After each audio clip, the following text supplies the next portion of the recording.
How's it going, everybody? Almighty Tevin here, and as you see, I'm in older form as I used to be back in the day when I was bald. We went through the fro phase, had the flat top for a little bit over a month. Now I'm back to being bald, and we are about to go on an adventure, and I'm probably gonna be here a lot longer than you're gonna watch. But we're about to watch.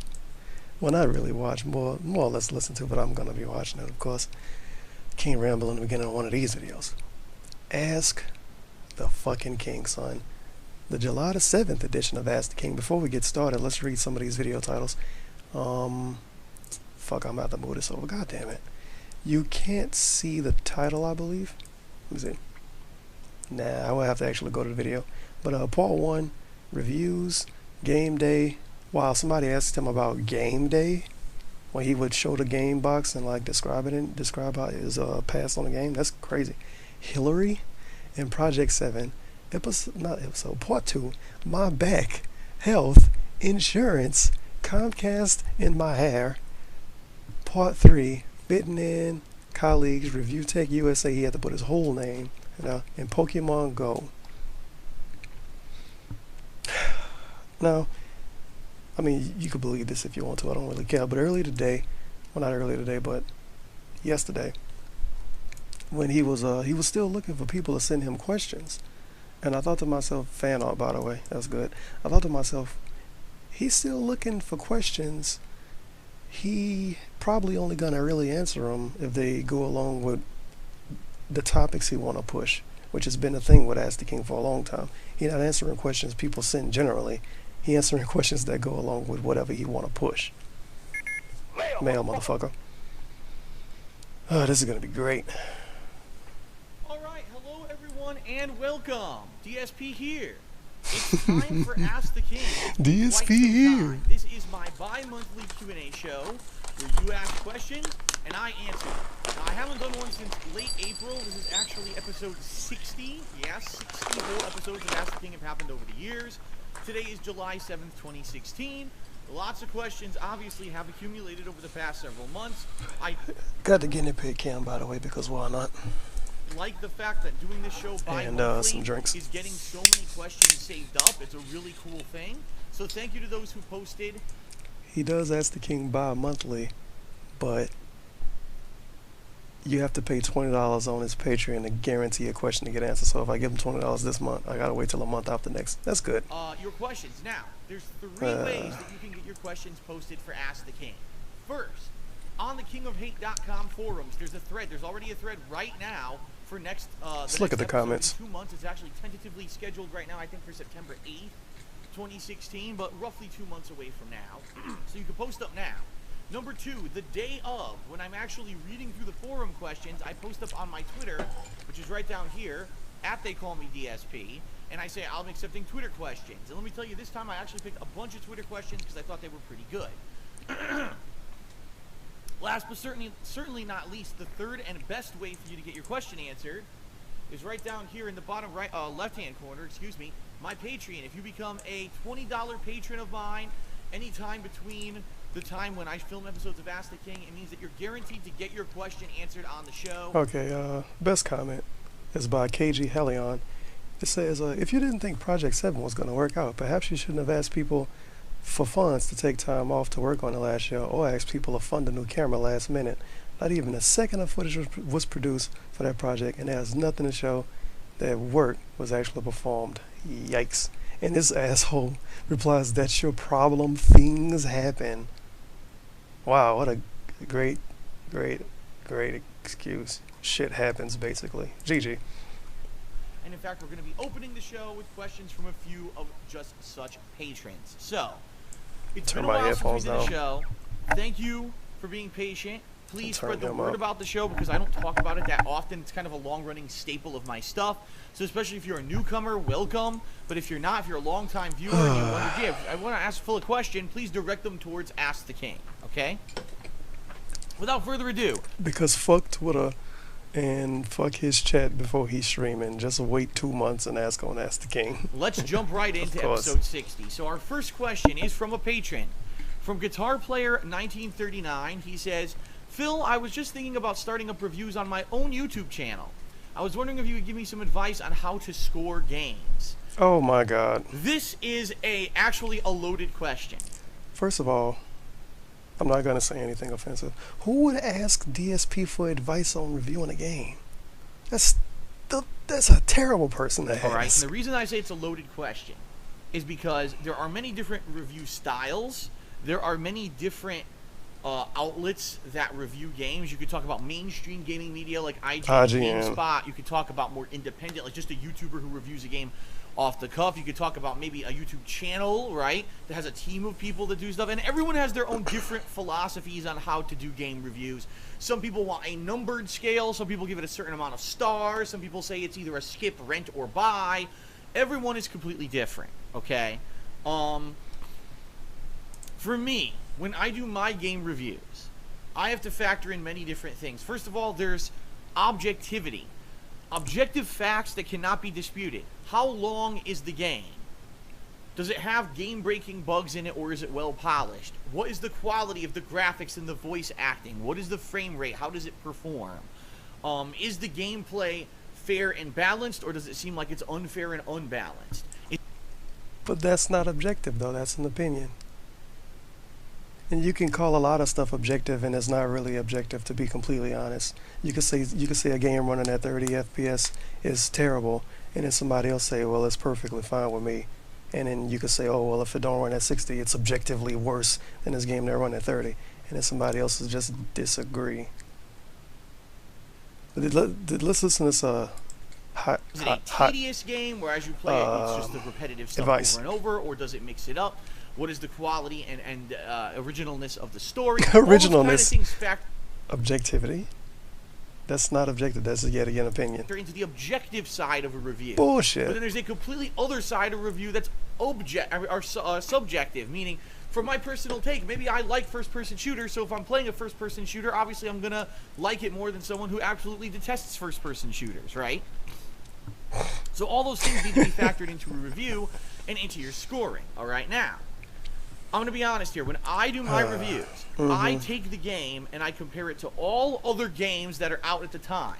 So if I look into the past 6 months, if there were 4 other games that... By the way, I remember a long time ago when he first started doing Patreon and he did the Patreon questions, he specifically said way back then, even if you pay, if you send him like a controversial question or some shit, like if I was to ask him, what do you think about Black Lives Matter or some shit, he has the right to deny it. Apparently he answers a question about Hillary Clinton. I don't want to fucking listen to that. I'm skipping that shit when it comes up. 30 hours of content, a Hillary Clinton question. And I'm reviewing a game that has 4 hours of content for the same price. This is a gaming YouTuber answering a question about Hillary Clinton. Just let that sink in. Chances are that game is going to be reviewed more lower than it would have if all the games for the past 3 years were 4-hour-long games. Because the bottom line is, not only are you directly reviewing a game for what it has, but for how it performs with other stuff out there. When you review a game, you want people to say, okay, if there is a score attached to this game, you can rate that score against other scores of other games and know which game's better or worse. And I think this is what a lot of reviewing outlets fail to do. Instead of looking at the big... if Undertale, for instance, right? Undertale gets a 10 out of 10 from somebody, and if they give GTA 5 a 10 out of 10, then that means one of those reviews are illegitimate because those games is completely different, and one of them got online and one of them way longer. That's what he's trying to tell me right here. This is a good screen cap, by the way. Big picture, they just look at that hyper-focused at the one game, and they say, okay, when I was sitting here playing the one game, what did I think? And that's it. So then you end up looking at review scores, and you got a game where the review said, oh, there were 5 giant flaws, but overall it was still an enjoyable game, 8 out of 10. But then you'll get another review that'll say, well, the game didn't do anything groundbreaking, it was still pretty good, but it had one big flaw that pissed me off, 5 out of 10. Now, how do those reviews even scale up? They don't. And the problem is with a lot of mainstream media who review games these days, the editor isn't doing their job. The editor is not looking collectively at these reviews and saying, okay, big picture. Believe it or not, I actually talked about this before in one of the DSP videos. He going over the same shtick. Basically, he's saying that the editor should go to a reviewer and say, hey, you did that review wrong, redo it. If that was the thing, you understand how illegitimate the reviews would be? And then somebody's going to say, oh, but the reviews are already illegitimate. That's just what you think. I don't give a fuck about any of that. I don't even read reviews. But what I'm saying is, if somebody come to you and tell you that you did your job wrong and to redo it, if you re-review something, your re-review isn't going to be as legitimate as the original review. At least I think it wouldn't be. Maybe if the game was broken and you gave it like a 2 and then they fixed it and you gave it like a 7, fine. But if a reviewer come to you and say you gave GTA 5 a 10 and you gave Undertale a 10, you have to re-review Undertale because the game's shorter and it don't have online. Or you have to re-review GTA 5 because that game longer and do have online. One or both of those reviews would be extremely illegitimate just because of that. I don't understand how anybody could defend this way of thinking right here. This game that was DSP a 5, got. this game was an 8, this game was a 6. But actually, when I'm reading the content of the reviews, that doesn't make sense. This review is a far more positive review. It should be a higher number than this review that's middle of the road, which should be a middle number. And this review says the game is terrible. That should be a lower number. That's the problem. So Also, this logic is comparing multiple reviews for multiple games from multiple genres from multiple reviewers. People always do this. They always treat websites like individual people. Like IGN gave it a 9. Nah, it's just some fucking dude at IGN. Just because he worked for IGN doesn't make his review more prestigious. We need to stop putting these websites on the pedestal because they're not really more special than any other website. They're just popular. It's not like some big reviewer at IGN gave a game a certain score. It's just some fucking dude. Does IGN even have like popular reviewers now? They probably got a couple, but they they lose them by the day.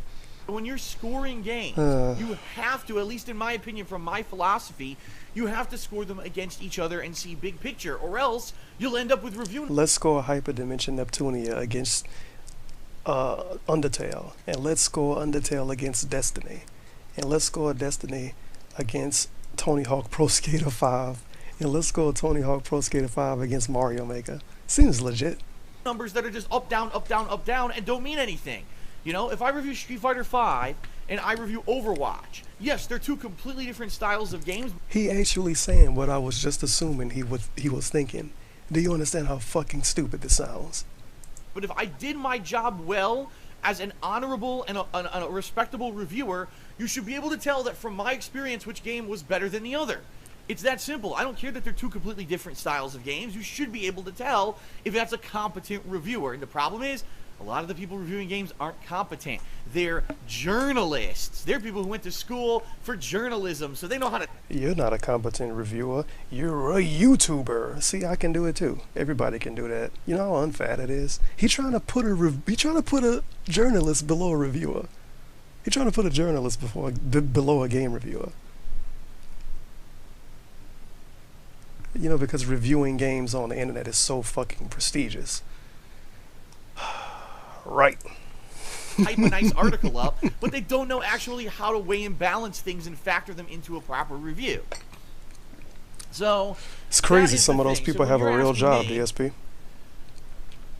Advice on scoring games. It's everything. It's objective factors, it's subjective factors, it's your own personal take and experience, and also weighing and balancing it against everything else. One final point. Okay. So, Atelier Rorona is a really long game.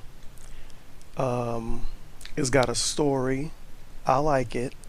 It's got simple combat. I like it. So that's the objective and the subjective right there. Because you can't go against it being a long game. Oh, it's like 18, 19 hours if you beat it moderately fast. It's a long game, right? Because you could compare it to a game like Undertale that's short. So, okay, what else? What else? It has nice looking graphics. They're not amazing, but they're nice looking, like a 7.58 out of 10 for the graphics. Average voice acting, you can listen to it in Japanese, you can listen to it in English. That's subjective right there. I mean, no, that's objective. You can't disagree with that. The game has voice acting, right? Okay, I'm going to give Atelier Rorona an 8.5 out of 10. It's good. It's a good game. Alright, Overwatch. Let me see. Overwatch doesn't have a single player. Let's see, got a lot of gameplay, but you have to play it a lot to unlock stuff. You need online. It's, I think, online only pretty much. It's got voice acting, but like I said, it doesn't have a story, so I can't even take the length of the game into consideration. Oh man, I mean, I would have gave Overwatch like a 9, but comparing it to Atelier Rorona, it's obviously not as good of a game because Atelier Rorona just offers more as a video game. It has a story, it has replayability, it has voice acting, it has simplistic gameplay, but still fun. So Overwatch is gonna have to get a 6. Wouldn't those be legit reviews?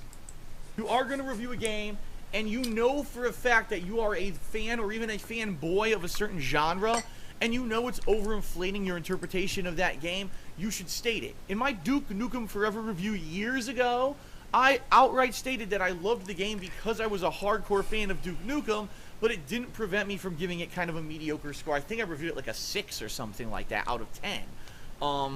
And on the flip side of that, you know, there's some games that I know I don't like the genres of, but I can respect.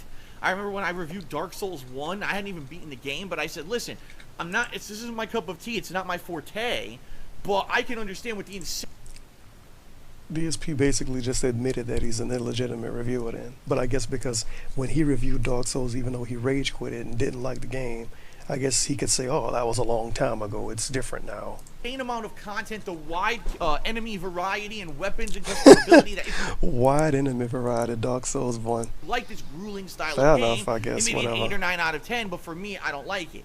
So you have to kind of be like that. You have to kind of see from your own perspective, but in someone else's shoes as well. That's not how being a reviewer works, though. If somebody like you as a reviewer, they don't want to know what you think they might think. That makes no fucking sense. If you use that logic, you would give every game a 9 out of 10. I remember when I used to actually go to IGN. This was a video long as fuck already. I remember when I used to go to IGN. Every time one of those weeb ass JRPGs came out that like 8 people buy, but the 8 people that buy really like them. Every time one of those came out in IGN review, it would get like a 7.5 or like a 7. In half the comments, it would be 40, 50 comments. Day one. Oh, he didn't deserve to review this game. He doesn't like this type of game. Why would he review this game? He gave this other JRPG a 7. He gave this other JRPG a 6. But he gave GTA 4 a 9. Wow, oh, I can't believe they let him review this game. They want people to review games they like that like the same games they like. And with that logic, you would have somebody like me reviewing the same types of games over and over and over, and I would give them high scores because they catering to my audience. If you review a game and say, oh man, how would a fan of this game feel? Every game would get a 9 or a 10 out of 10, just about. If you review Street Fighter V and say, well, I fucking hate it, I don't like any of the characters, I don't like the online barely works, it don't have a story back when it didn't have a story, it don't have a single player arcade mode, the trials are too hard, survival too hard, 4 out of 10. But if you're a fan of Street Fighter, I would give it a 9 out of 10. Reviews like that are worthless. Because if you're a fan of something, you probably already bought it, or you want to know somebody else's opinion on it. And you're not going to get someone else's opinion if they just walk up to you and say, oh, well, if you like it, it'll get a 9.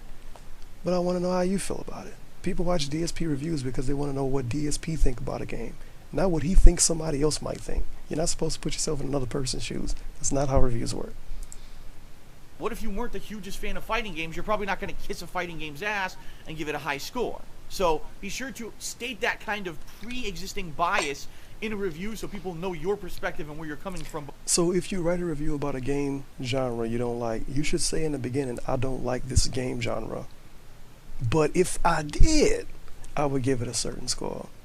Yet again, do you understand how illegitimate those reviews would be? You might as well work for IGN if you want to be that illegitimate. That's silly. That's like some Kotaku shit right now. It's awful. Review again. Take a sip. That is awful. That was a lot of advice, wasn't it? Advice. All right, next question from another patron. This one is from Energetic Snail. And he says, "Hey Phil, I got a quick question regarding the most." Well, all these questions start off with "Hey Phil." We should keep count. I'm actually keep count. Not keep count. I'm actually keep track of the "Hey Phils." And when they don't have a "Hey Phil," I'm gonna let you know. Racing. Excuse me. I have a quick question regarding the almost ancient release day unboxings that you used to do for new games. I remember that these videos were one of my favorite things to watch on your channel, not mainly for the unboxing, but instead for your great opinions and insight that you would give on the game before you actually played it later in the day. If I remember, a long time ago when you said you're going to cancel the release day... Watch his Lightning Returns unboxing. Great advice and insight. No, great insight and what was it, intelligence or some shit? What? Get the fuck out of here. Good. You also said you would end up replacing them with another similar series. I can't recall the title of. What happened to the successor series to release Game Day would have been hype as fuck. My question. All right. For those who aren't longtime viewers of mine, a tiny bit of background is needed. I started out on YouTube in 2008. In 2008, when there were new games, you could buy a game, right? And you would open it. In fact, here you go. I'll give you a perfect example. He couldn't prepare this ahead of time. This is great. This is a game from 2010, actually 2009. I take it back. I think it's 2009 or 2010. Mafia 2. This is a game from last year, Super Mario Maker. Mario Maker. So in 2008, 2009, 2010, you buy a game, you open it up. Oh my God! Not only does it have multiple discs, you know, with colored pictures on them. It has multiple discs because it's a shitty 360 DVD game. On the PS3, it was one Blu-ray, but I digress. You've got this giant fold-out map that, look at this, all this content about the game that covers the game. The manual is content. All this advertisements I could show off in an unboxing video, all this, right? You've got an instruction booklet that has, incidentally, it has an advertisement for Duke Nukem Forever on the back. What a coincidence, because I didn't even know that. Look at this. And you open it up, there's stuff to show off in the unboxing. So if I were going to do a release day unboxing for Mafia 2, I could fill the video, a half-an-hour video with content for you. Half an hour. Here's Super Mario Maker. Rip. Thanks, Nintendo. That's the difference. 5-6 years ago, games were coming with tons of stuff on the inside to show you. Now they come with nothing. They're literally bare bones. There's nothing inside. So this series, Release Day Unboxing, went from me unboxing, showing you everything, then became, well, now I need to talk a little bit because there's not much to fill the video with content-wise of the game, right? So then I would start talking and elaborating about the game series or whatever. Or if it was a sequel, I could talk about the original game and stuff like that, or the history of a game if it's a game that had a long and storied game development process. But ultimately what ended up happening, the videos ended up being mostly filler because there was nothing to show you in the unboxing. There's just nothing interesting. And also, over the years, I went from getting like every collector's edition possible, which had little statues I was waiting for him to mention this. And all kinds of junk, to just getting the regular games, because the bottom line is paying 50, 60, 70 extra bucks for a little collectible is insane, and I don't have no use for them. They're sitting around. I still have in my storage nook in my bed. What collectible has a use? They never did have a use. You get them because you want to look at them and because they're nice. But bedroom, statues and collectibles from 10 years worth of gaming that I don't need. Okay, so it was just an unnecessary expense for me that was not really getting anything out of it. The videos were getting worse and worse. Views. So ultimately what I decided was that when I moved across the country 2 years ago, I was going to change it. I was going to cancel Release Day Unboxing completely because there was really nothing to do in the video. But what I was going to do was I feel like he stopped doing that before he moved. And this is revisionist history right here, but okay. Once a week, I was going to do a new show called Game Day. Yeah, Game Day was going to be on game release day, which is typically Tuesday. I was going to show off the new releases. So I'd be like, okay, everyone, look. This week, we've got Super Mario Maker, and we've got Mafia 2. Super Mario Maker is a game where you could create your own Mario games. And I'm really interested because when I was a kid, I used to design Mario levels, blah, blah, blah, blah, blah. Oh, and Mafia 2, the sequel. The thing is, he does that anyway. In his YouTube intro was Game Day. He does the same thing. He talks for like 5 minutes maybe? He could stretch that out over the course of 15 minutes and turn that into Game Day. To be honest, he could look at his dashboard, name it Game Day, and put it on his vlogging channel and try to get more views out of it. Or fucking something, I don't know. If he names it Game Day, he would get more views. Combine his pre-stream with his I'm giving him ideas. He won't do it because this is too specific. Combine his pre-stream with his YouTube intro when he play a new game. Upload it, give it a fancy picture, call it game day. There you go, free views. The Mafia 1, a lot of people told me to play this one, blah, blah, blah, blah, blah. So that would have been the objective of game day. It would have been a show where every week I show up with new releases, right? I talk about them, and it's kind of like an intro to all of the content that I would be putting out on live stream and in AKA his pre-stream and his YouTube intro. I'll play through that week. Why didn't it come to fruition? There's a few reasons why the series never happened, all right? Number one, I wanted to do it as a fresh new series. I didn't want it to be on just sitting on my couch presenting games. I wanted it to look more professional. I wanted it to be interesting. So ultimately, I wanted to use my green... I'm looking at these video titles, if you didn't notice by the look on my face. What the fuck? Green screen. Now, for those who know the story of the green screen, that was something that I bought in late 2014. Never had a chance to even set it up until the summer of 2015. And then only using it a few times. I used it for a background in like May or June. I did like a green screen dancing segment. And then I did one for Batman Arkham Knight. And then all of a sudden, my channels got flagged with tons of false and bogus copyright claims for fan art, for background art that was like official Nintendo art and shit like that. Basically, tons of artwork got flagged falsely for copyright claims. Now, none of it was legit, and it all got cleared up, but it screwed up my channel and cost me millions of views and dipped my channel out of the YouTube search rankings, okay? So basically, as a result of abusing YouTube's copyright system, because I decided to use the green screen, I got fucked. And it really hurt my business big time. In fact, I'd say from September to... Speaking of green screen, I got a little green screen DSP. I'm pointing at the wrong thing. I got little green screen DSP running around on the guinea pig cam. September 2015 to February of 2016, my channel's probably lost, and I'm not exaggerating here. I don't want people to understand financially how badly I got hurt. Probably anywhere from $10,000 to $20,000 that normally I would have made as profit. I would have been using to pay my bills, to pay my taxes, all that. I didn't make it because my channels fell out of YouTube search and my views plummeted because of the false copy. Really hurt my business big time. In fact, I'd say from September 2015 to February of 2016, my channel's probably lost, and I'm not exaggerating here. I don't want people to understand financially how badly I got hurt. Probably anywhere from $10,000 to $20,000. Wait, this... I'm not even going to question that number, but him saying this is giving people an idea of how much money he makes, and YouTubers not supposed to do that. Oh my God, DSP. That GG. Normally I would have made as profit. I would have been using to pay my bills, to pay my taxes, all that. I didn't make it because my channels fell. It's not profit if it's to pay your bills because you're considering yourself a business.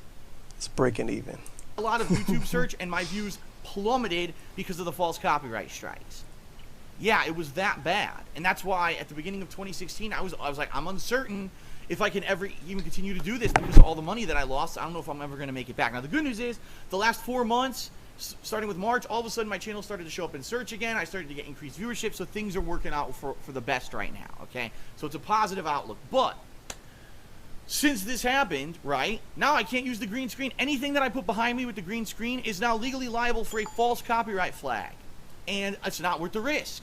It's not worth the risk of having a channel taken down off of YouTube and losing thousands of dollars of revenue to have a green screen behind you, all right? Now, in addition to all of that, my schedule and my work ethic and the way that I do things now is much different than it was back then before the move. If you remember, when I lived by myself in Connecticut, here we go. It was literally every day I wake up, I get a drink or whatever, boom, I'm recording for what, 6 hours or so, or streaming. I take a break, I run outside the house for like a half an hour to grab fast food. It was very unhealthy. Rush back, play more for another 2-3 hours, and I'm uploading all night. Constant coverage of new games. The funny thing is, of course this isn't a great way to live your life, but the way he was treating his life was the way streamers are now, like full-time streamers.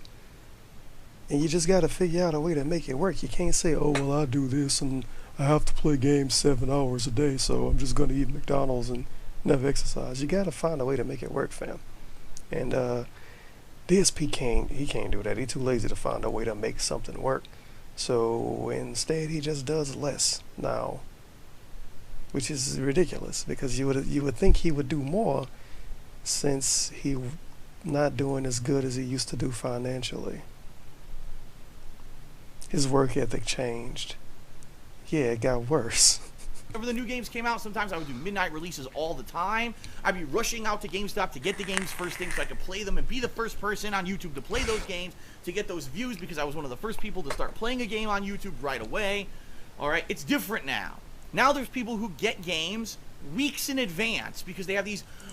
He got Fallout 4 weeks in advance. He just didn't play it weeks in advance. Promotional He gets promotional copies of games too. relationships with game publishers, and there's YouTube. Fuck, I get promotional copies of games sometimes. This shit is thrown around all over the place, man. There's so many indie devs out there, and companies that's middlemen for everybody. There's not even anything to get upset about. DSP could get the same shit. He just don't go out of his way to do it because he think he's special. So he get like promotional games from this one company that give him kind of games. And then you get Xbox a month games early before anyone even gets their hands on it.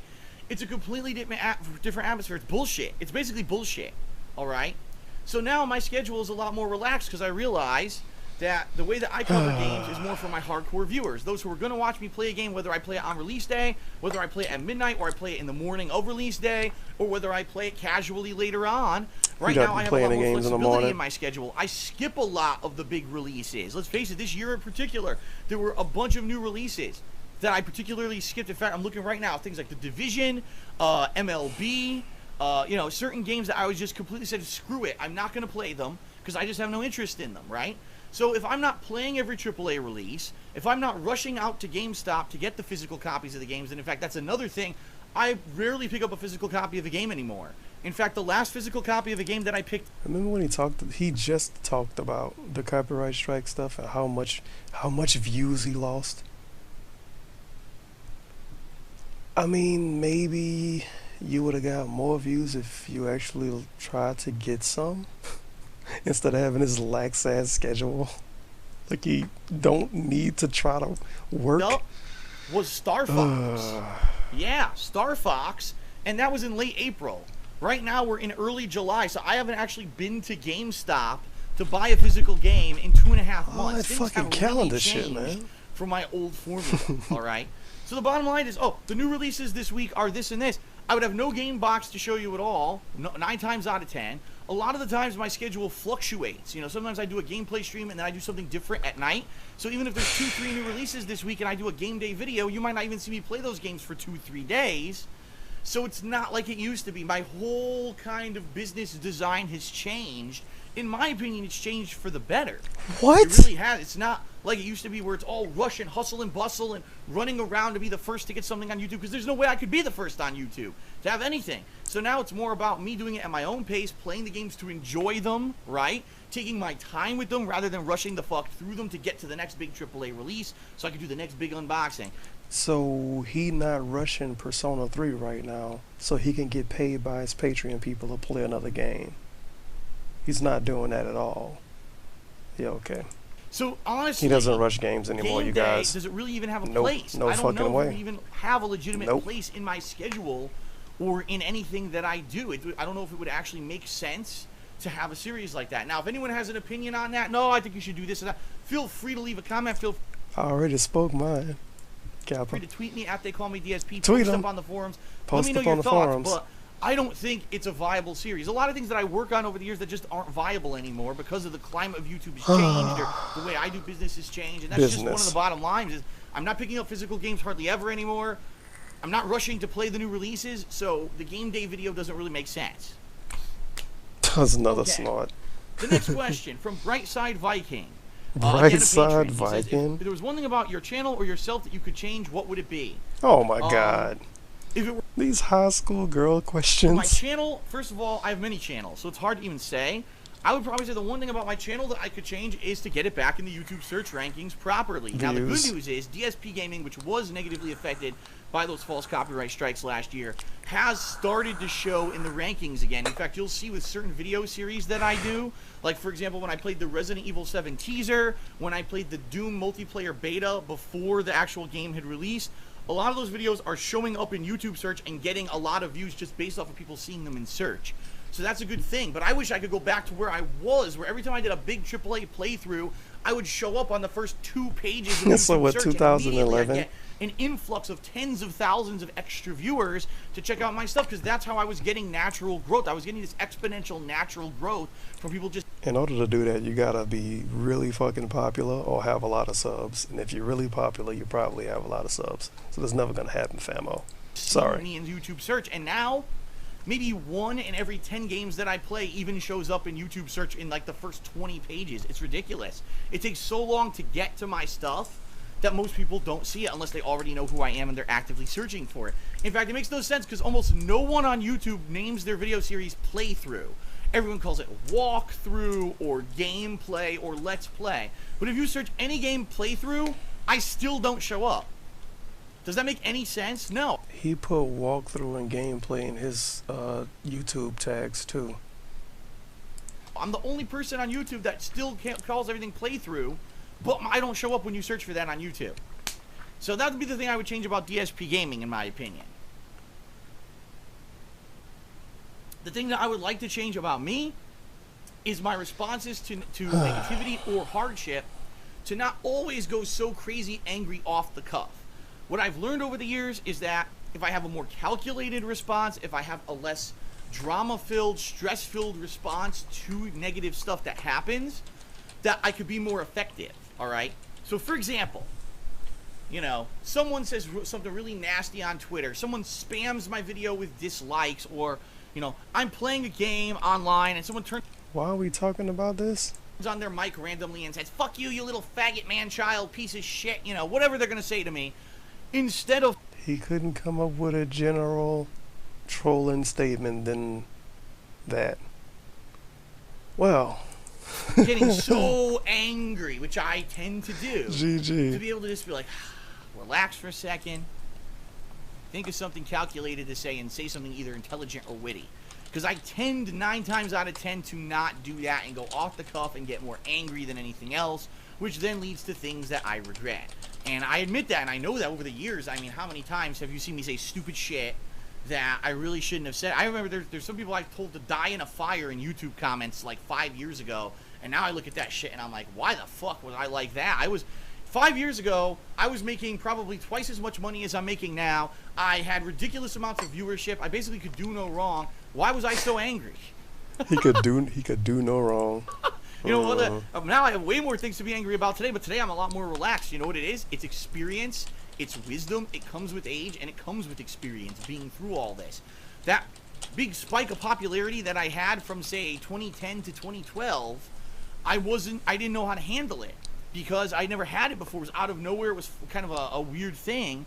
And then finally when it leveled out to a plateau, and then I said, all right, now I can be more of a mature human and start to be more realistic and stuff. And still happens to this day. Admittedly, I go off the cuff and I react badly to things, but I'd like to at least think that I do a little bit better. And if anything I could change is to completely negate that anger, that fire, that irk in the back of my neck, in the back of my, goes up my back, my spine, and I get so angry. Why can't I wish I could get rid of that, but okay, there you have it. All right, last question from our patrons, and then we're actually going to move on to forum questions. So this one's actually from Sammy Samosa, who had a 2-parter. His first part was, during the Monday Night Wars, which were you, a WCW guy or a WWF guy, and why? Well, that's a great question, and you're not gonna believe the answer, or you might not expect the answer. Let's put it that way. Is he gonna say WCW? Because guess what? I was a fan of the WWF through the mid to late 1980s into the first half of the 1990s, through the era when Bret Hart was the face of the company, and then Shawn Michaels was starting to come up and be the face of the company. It was between them two. I stopped watching wrestling cold turkey around that time. I never saw the Montreal Screwjob. I never saw any of the rise of Stone Cold Steve Austin, and during high school, a lot of my friends were into pro wrestling, and I wasn't into it. So at the height of pro wrestling, I was So you mean to tell me he watched the Stone Cold shit in retrospect, and then when he played the WWE games, he jacked Stone Cold off like he was there when it happened live? What the hell, into it. DSP? I actually came back to pro wrestling around the time of the invasion angle when WCW Oh, that and sucked. ECW were invading the WWE and all that. That's when I came back. And then, of course, you had the era of Brock Lesnar and all them. That's when I came back to pro wrestling. He So I came back missed during the the whole bullshit. Monday Night Wars. So the honest answer to the question is I was neither.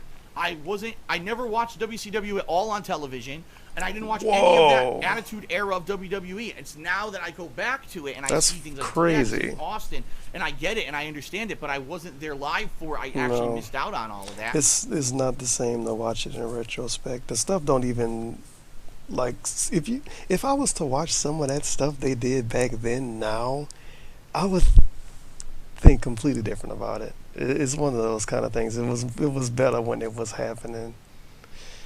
I'm not gonna go into detail on it. I could talk for like 15 minutes about that probably. Want to know why? Street Fighter.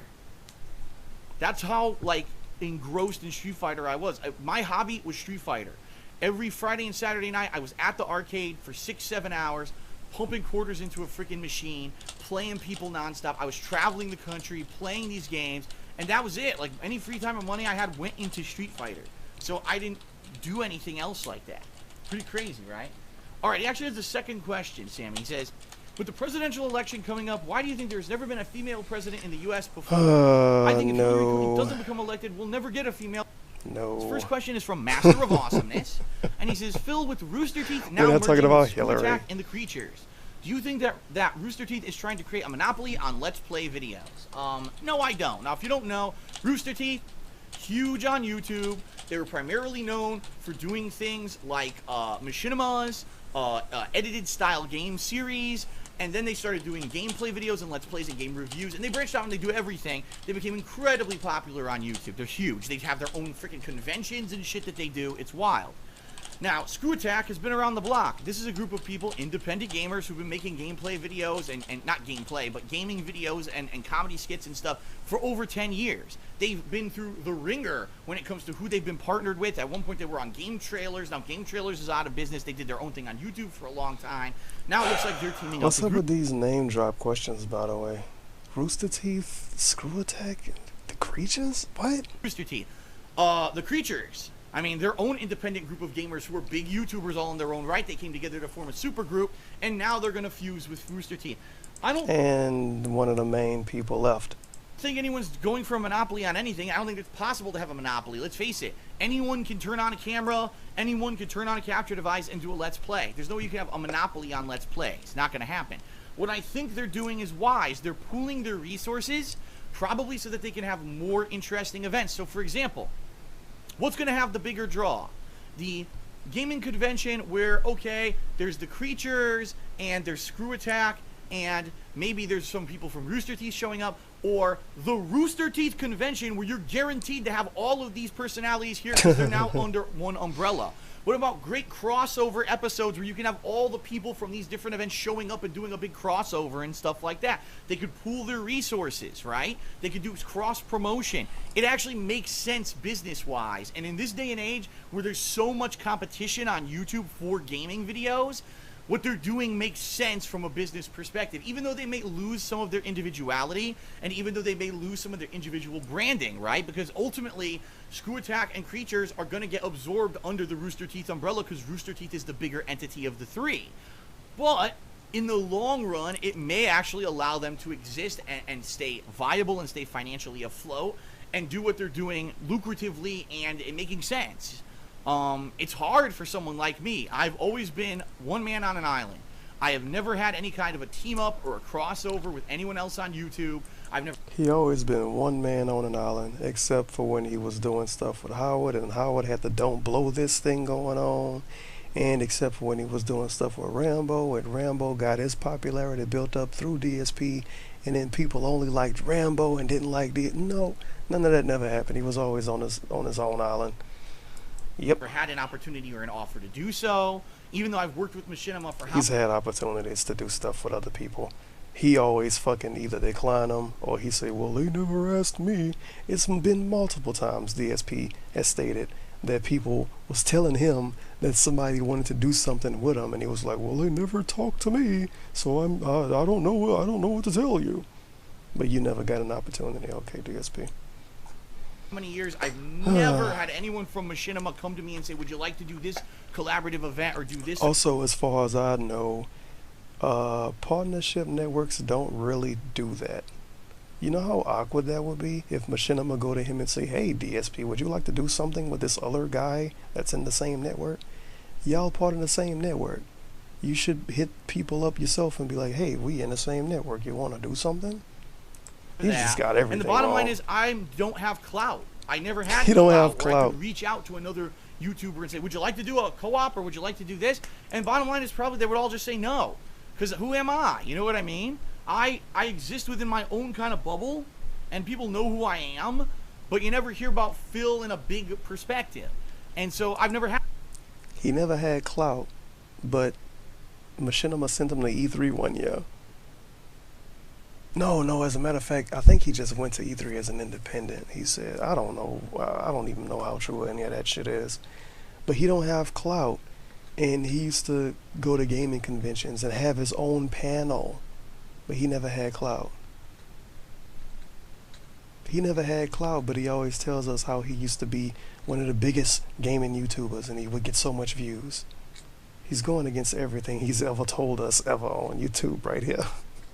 He never had clout. had that opportunity to do a crossover or whatever, and you know, I'm sure it probably would work out well and it would be awesome to do that, but the reality is I'm a single guy, you know what I mean, who does stuff on YouTube here, and I don't have a lot of money, that's for sure. I don't have a lot of resources. I don't know a lot of people in the industry. I know zero people, exactly zero people in the industry besides a few YouTubers who I've had a few words with over the years, but I don't have any ongoing contact with any YouTubers.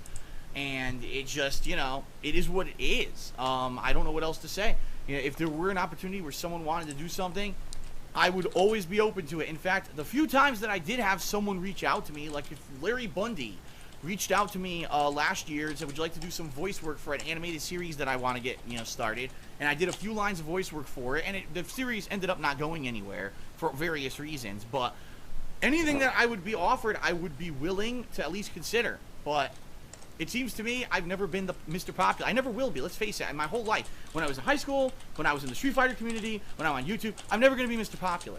And that's okay. I'll be myself. I'll be myself, and I'm still successful as myself. I'm still able to do this after all the shit I've been through. I'm okay with that. Not to say that I wouldn't like these kind of opportunities and join a super group, but it ain't going to happen. I'm a realist, and I know it's not going to happen. All right. One more question, and then we'll end this part, and we'll take a quick break, and I'll do a part 2, obviously. Oh, this is a good one because I can actually pretty much answer this one in a nutshell. All right. From Bruticus Maximus. Some people, this has been a hot topic on their mind, and other people don't give two shits about this question, so here we go. I have a short question regarding Project 7. I've seen some YouTube comments asking if it would be okay to use Project 7 for other projects outside of your creation. That is, some people want to make a fan version of Project 7. Would it be okay for fans to use Project 7 or some variation of that name in their own video projects, or do you still plan to do something with the name? Well, first off, okay. I guess we own the rights to it. First off, I don't even understand what would people make out of Project 7. Project 7 started as a little mini video series that I did by myself in 2010 that was terribly edited. It was supposed to be just a joke. I worked on it for 3 days and then completely dropped the idea and never went back to it.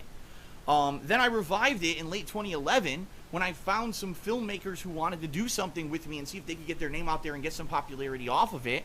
And the series ended up being pretty much a success, but then those filmmakers didn't get out of it what they wanted and said they wanted out of the project. So that's exactly what happened.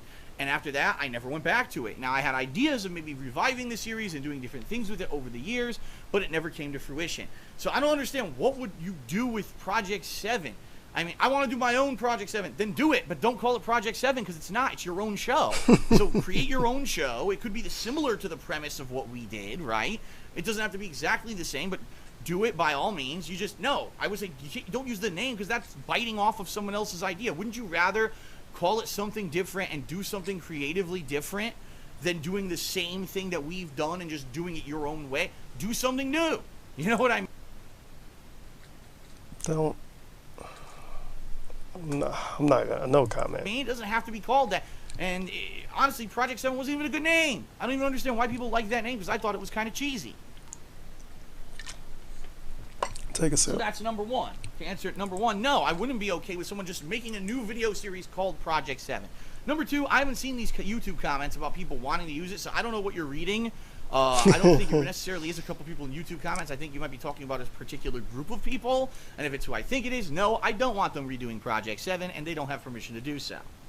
So, based on this YouTube comment, I guess that dude was talking about the Sons of Kojima.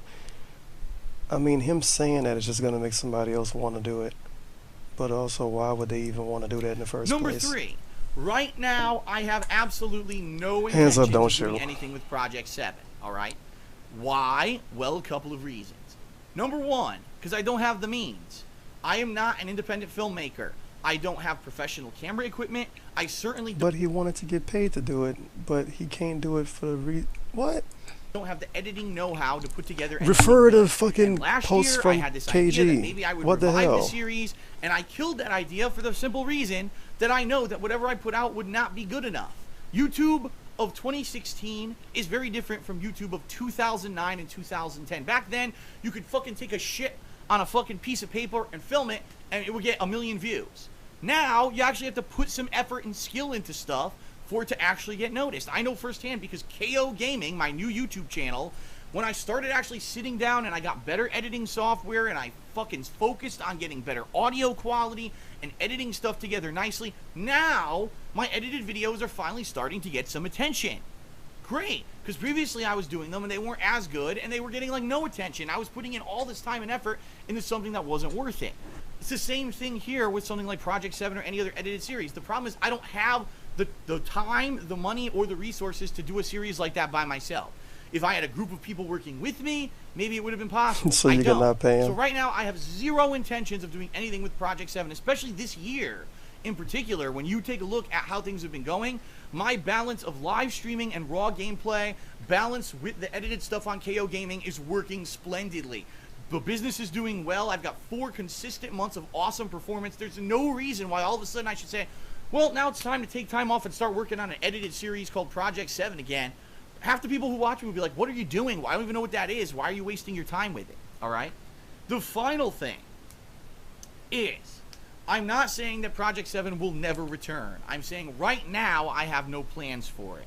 But there's, you know, all this information. Final Fantasy 7 is coming back, ladies and gentlemen. They're redoing the game as an episodic release and all that. Who's to say that once that game is released, I won't decide to do an episodic series based on me playing Final Fantasy 7 and call it Project 7?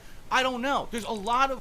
That wouldn't even be the same thing, because the reasons why he don't like Final Fantasy 7 won't even be present in the remake of it. Just watch his Project 7 video. The only thing that he could even bring out if he was to play the remake of Final Fantasy 7 was that he thought the character was emo. Wow.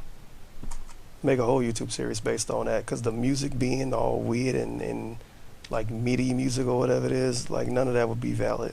The graphics, none of that would be valid. The only thing that would be valid is that he think the main character emo. That's all he can come up with if he was to play the remake of it.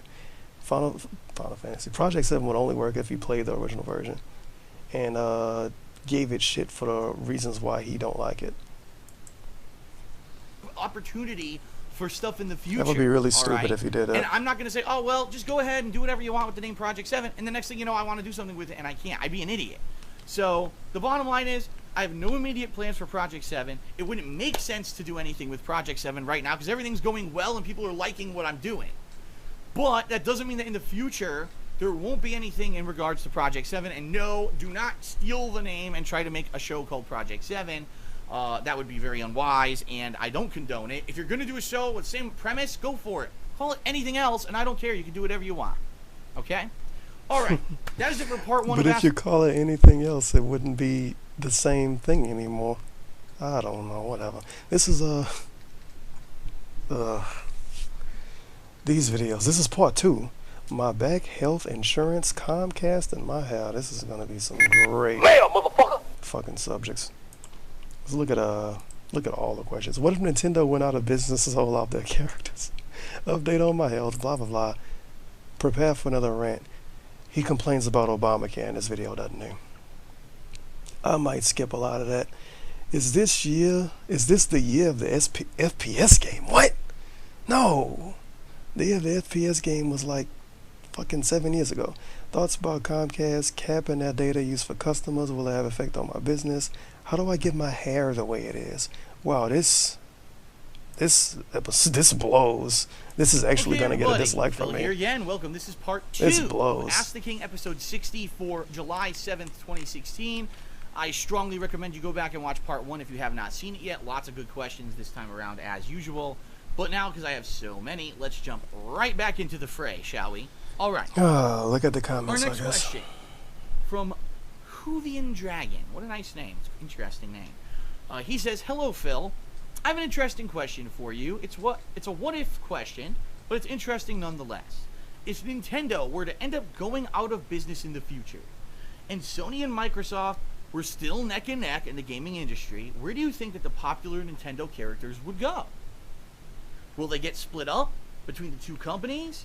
Do you think that one company will end up buying out all of their characters? Will they die out and not even go on to other companies? Also, a follow-up question. Do you think the companies will try to keep the Nintendo characters close to what they were, or change how the games will be played overall?" Whew. That is a loaded question, because it is a hell of a what-if question. I mean, you're assuming, number one, Nintendo's going to keep on the path of failure that they've had for a while now in their console gaming market, and that whatever they do in the future, whether it's the NX or whatever the next big thing is, that they're never going to end up turning things around and start turning a profit again. The bottom line is Nintendo is still making money, but it's because they diversified amongst things like amiibos and such. And are they making as much money when they were super popular, white hot, synonymous with console gaming? No, but they're certainly not in a situation where they're going to go out of business, okay? So it definitely is a what-if question. If Nintendo were to actually officially go out of business, what I would say is probably what they would do, I mean, this is my take, would be to sell their characters off on a licensed basis, meaning no one owns the characters, but you can purchase a license to create a game with those characters, such as what happened with Sonic the Hedgehog. Remember, Sonic that would was turn a out synonymous good. character Obviously. with Sega, and the Sega Genesis, and the Sega CD, and all the It'd be Sega like brand 95 Sonic, Mario Sonic, games Sonic. on every console. And then Sega went out of business, and they still exist, but nowhere in the capacity that they used to. They don't make games anymore. Instead, they just license out their character Sonic. And look, Sonic has been on a ridiculous amount of consoles. Nintendo, Microsoft, a business, and they still exist, but nowhere in. Such as what happened with Sonic the Hedgehog. If you remember, Sonic was the synonymous character with Sega, and the Sega Genesis, and the Sega CD, and all the Sega brand was Sonic, Sonic, Sonic. And then Sega went out of business, and they still exist, but nowhere in the capacity that they used to. They don't make games anymore. Apparently Sega don't make games? Huh? But Yakuza and Hatsune Miku count as games. Instead, they just license out their character Sonic. And look, Sonic has been on a ridiculous amount of consoles. Nintendo, Microsoft, PlayStation, everywhere. Because the bottom line is you're going to want to have the most exposure and the most potential to bring in profit. So why limit yourself to only one console line? If Mario was only on the Xbox, what about the entire giant market of people who own the PlayStation 4, right? That's why you buy the Xbox. Take a sip. And vice versa. It really doesn't make any sense that they would do one and not the other, okay? So because the person gave them more money, maybe? Business decision. Now, I'll be honest, though, Nintendo doesn't usually make the smart business decision. Nintendo usually has this hoity-toity kind of a we are the best, the elitists of gaming. We know better than everyone else. We're innovators. Right? We don't care. We don't have to compare. We don't have to compete with graphics. We don't have to compete with everyone else. We do whatever we want, and we're just going to survive because we're the best. And that attitude has not worked for them recently. It did at one point. At one point, they went against the grain, and they did things completely differently, and it worked for them. Not for the past 5 or so years. They have gone all the way down as a console creator and a game creator, and then now they're just starting to plateau a little bit with the Wii U, and it's the amiibos that are shooting their sales back up. You think Nintendo would be successful if they competed, like if they directly tried to compete with Sony and Microsoft?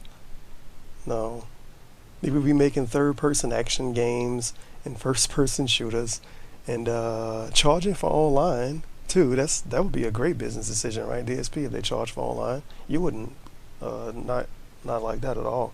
You would probably love that idea, wouldn't you? What else could they do to compete with other businesses, as in copy off of them and make shit slightly different? They would have to have a first-person shooter. They would have to have like some third-person cover-based shooter, so like Uncharted, except on Nintendo. Uh, what could they do that was actually original and different? Probably nothing. They would probably have a regular controller with two analog sticks and a D-pad and some like four face buttons. They would have R1, R2, all that shit. I mean, the Wii gamepad kinda is that, but it got a screen in the middle, so that makes it different. Uh, Mario probably would be playing like shooty shoot with somebody. You'd probably be on space shooting at somebody. They'll copy Halo. Uh, all the games will have online. They will have a trophy system or an achievement type system. Yeah, Nintendo would be great if they just copied off of other people, aka competing with them, because that's what competing is when it comes to game design nowadays. It's just copying something else, trying to make your idea better. And what else? I don't know. I can't find anything good out of that because what made Nintendo Nintendo was that they are Nintendo. They are is that they're Nintendo. You know, you go to you get a Sony console, you just want to play some good games. You get a Nintendo console, you're gonna play Nintendo games. And if Nintendo tried to directly compete with everybody else, they probably would make more samey games as everybody else instead of making their own unique shit. That's what I think at least.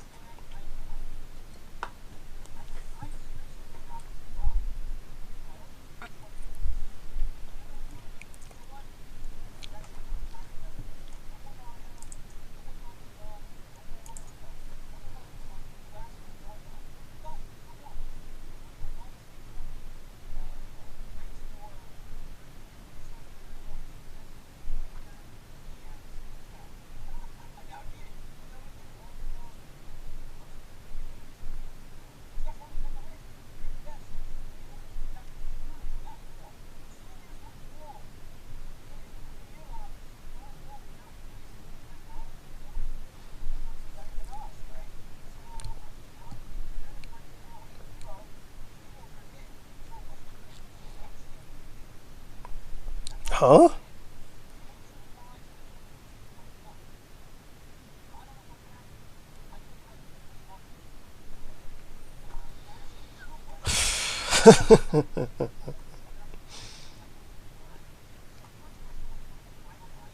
Oh boy.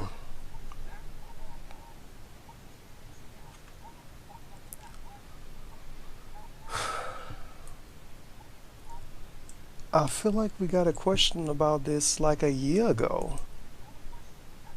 People really care about this?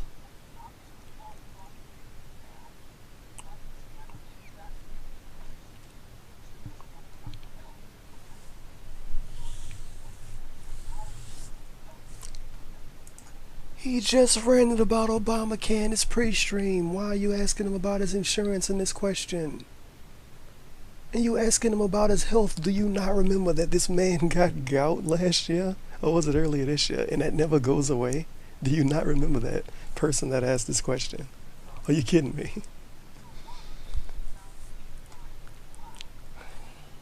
Somebody already asked him about weed and asked the king, and he said he hates smoke.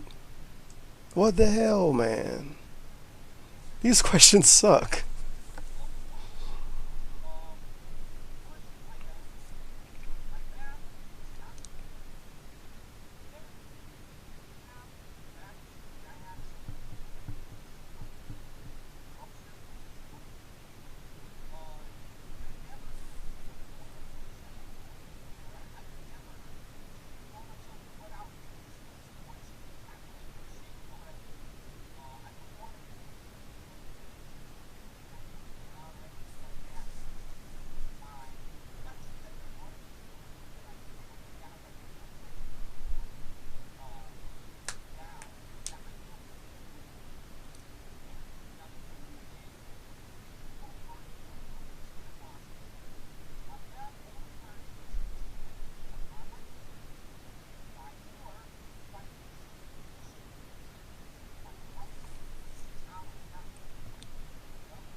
Oh,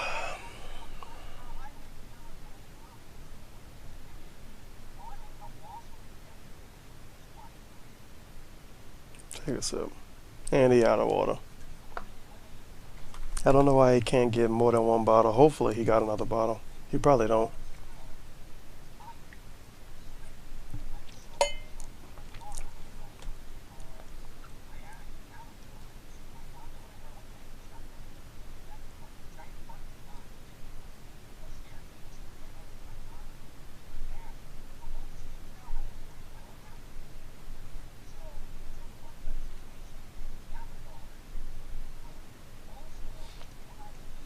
The funny thing is, his better living situation basically enables him to be more lazy. He doesn't have to really walk anywhere. He doesn't have to shovel snow if it's snow. He doesn't even have to walk up the stairs. He could probably like use a not a wheelchair. Those little scooter things. He probably could use one of those to get around at this point because he didn't really have to do anything. I don't even think he got stairs in his no, he do have stairs in his whatever the fuck he live in house.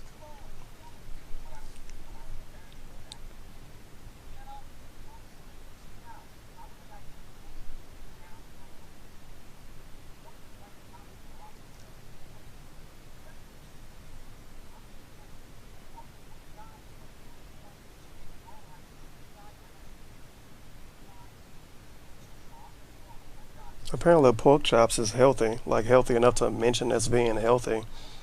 Calling me surprised.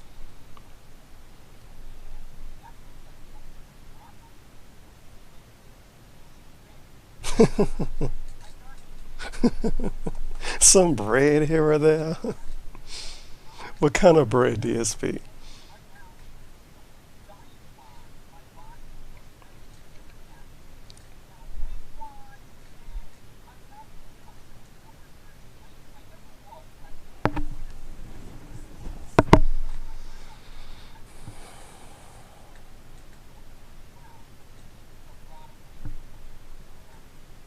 Especially at his height.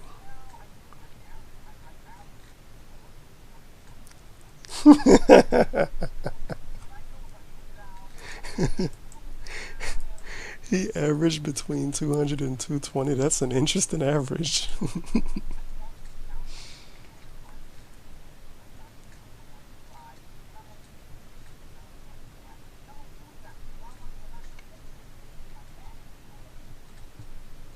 But if you have a back that's that bad, you should want to be in the best shape possible, right?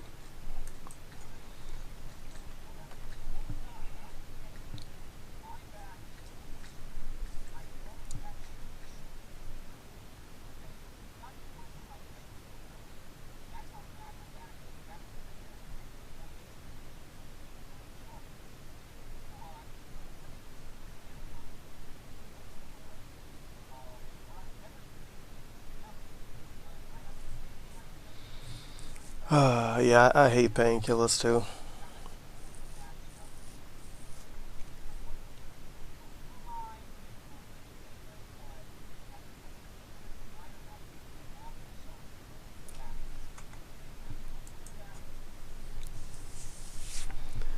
Why do we need to know this information, DSP?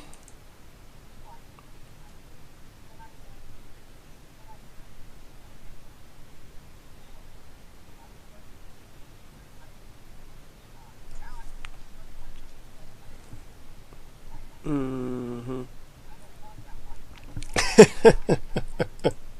I say, I say, mm-hmm, as I sip a Bud Light. GG, GG, Tevin.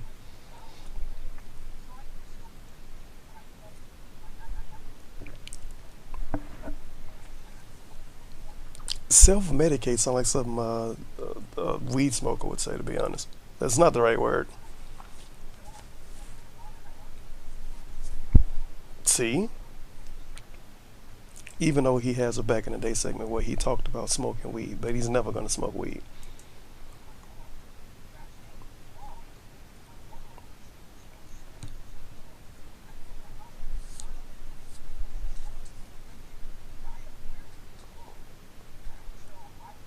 Rip.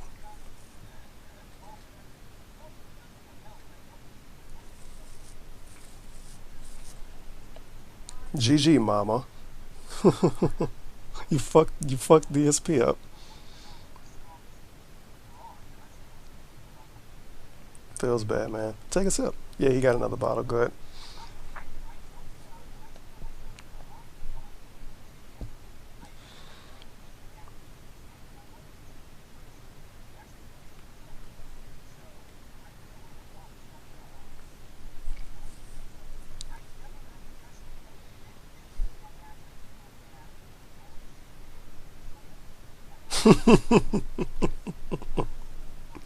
That's a good. That's a good way to handle ongoing pain that's been around for like 10 years. Just drink some alcohol when it gets too bad. Uh, good possible advice from DSP.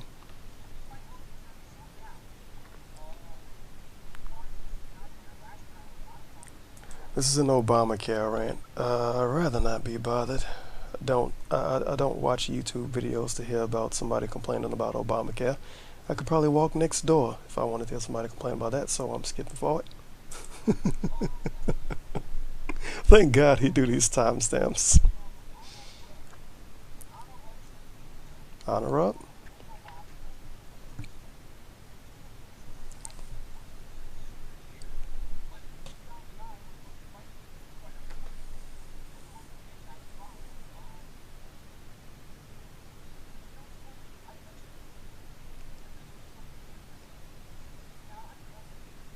Isn't Doom like a skeleton zone online? Like nobody playing it?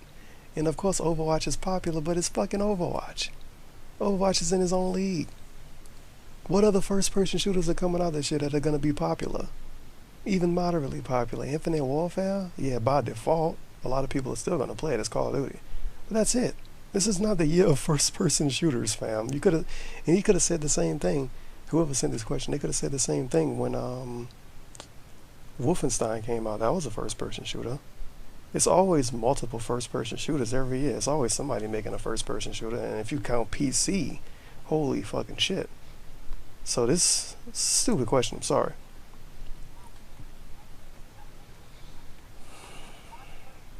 It's the reason why it took him like 3 minutes to answer this. Because it's not a very good question.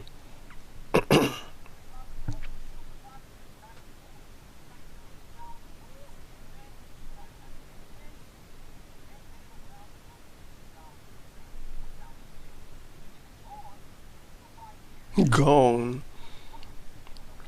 Yeah, DSP completely gone.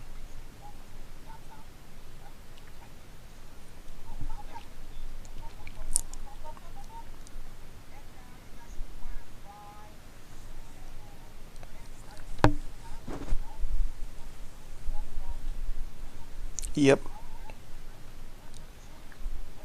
I actually agree with that. Oh yeah.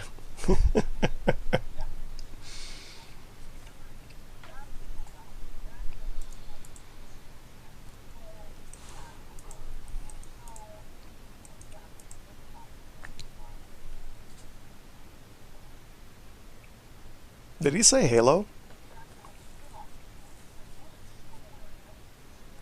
I don't think Bulletstorm was a spinoff. Spec Ops was a third person. What? Okay, okay. Good, good.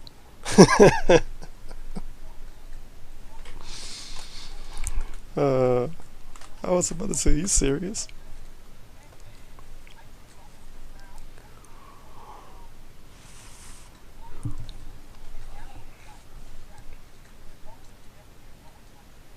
No one likes it.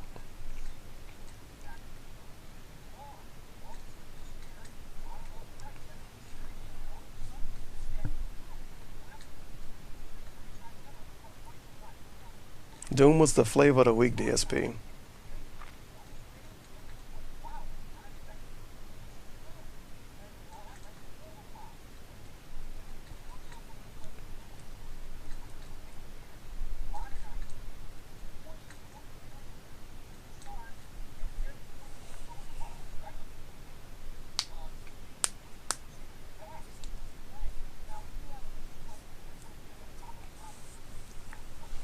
Yeah, right.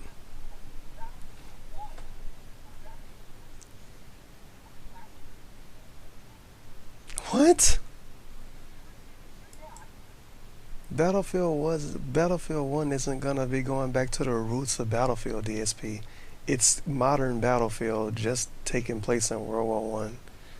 And Battlefield 4 wasn't bad. The resurgence of first person shooters is basically Overwatch then. Pretty much. Fair enough, I guess. No. Stupid question. No.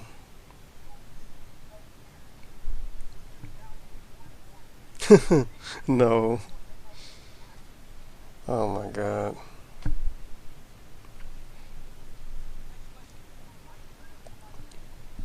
Oh, good.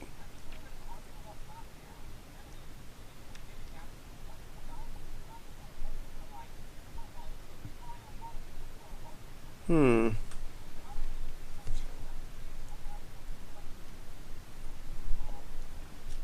He don't know. Does he know? Yeah, he should know.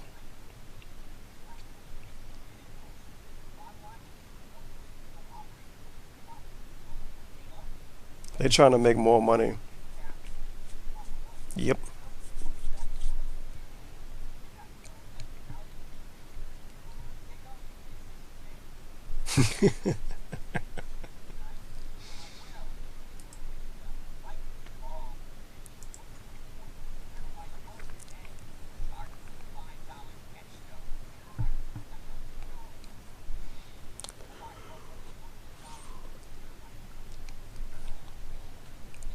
$5 per 10 GB.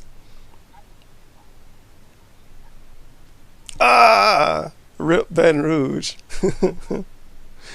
Who the fuck using Comcast in Baton Rouge? Shout out to Baton Rouge though. Not not good things happening out here right now, by the way. But I digress.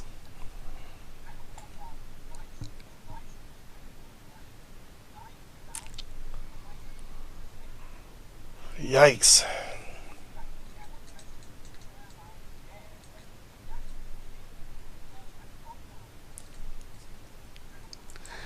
He is murdering Comcast. I feel like you could look at this stuff on your bill though, but people just never look at the bill for the internet. Because why the hell would you look at the internet bill?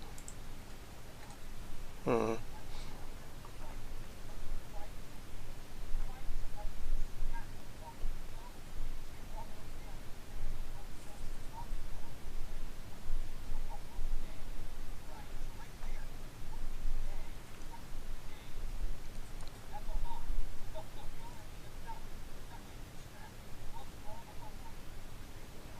Sheesh.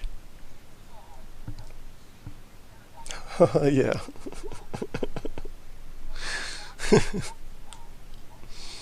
Holy crap. Yeah, he got business internet. Hmm.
Yeah, pretty much. Take us up. I can't wait to hit this hair question.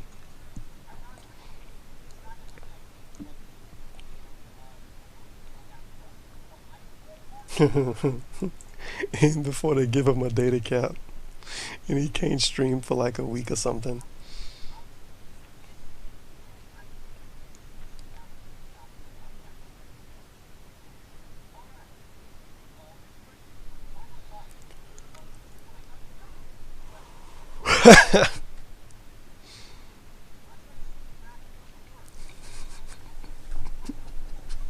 What the fuck?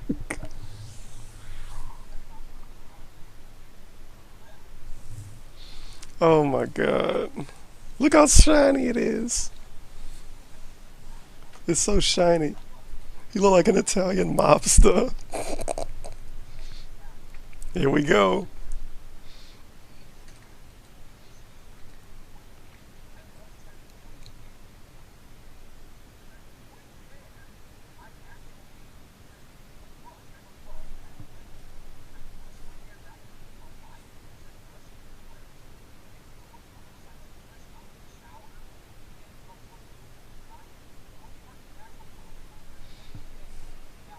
Here's some Tevlor for you. I have pretty oily hair too, except for right now because I don't have any hair. But it is what it is. Oh god.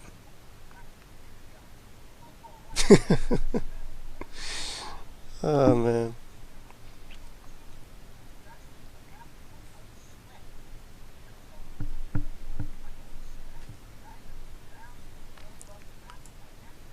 I used to use this stuff in my hair a long time ago too, and it used to make me fucking itchy, and it used to make me sweat a little bit. Interesting. It's called pink lotion. If you didn't know, probably like one person watching this know what pink lotion is. As far as I know, pink lotion is something for ethnic hair. So my Caucasian viewers may not know what the fuck it is.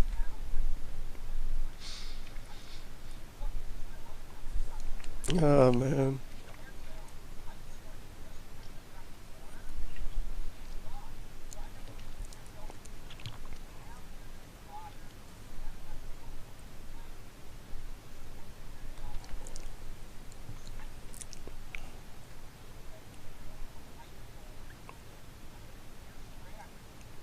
Mm-hmm.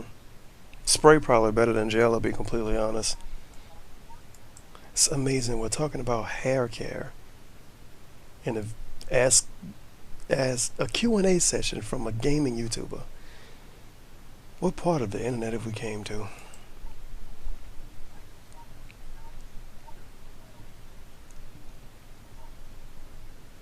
Oh my god. Phenomenal.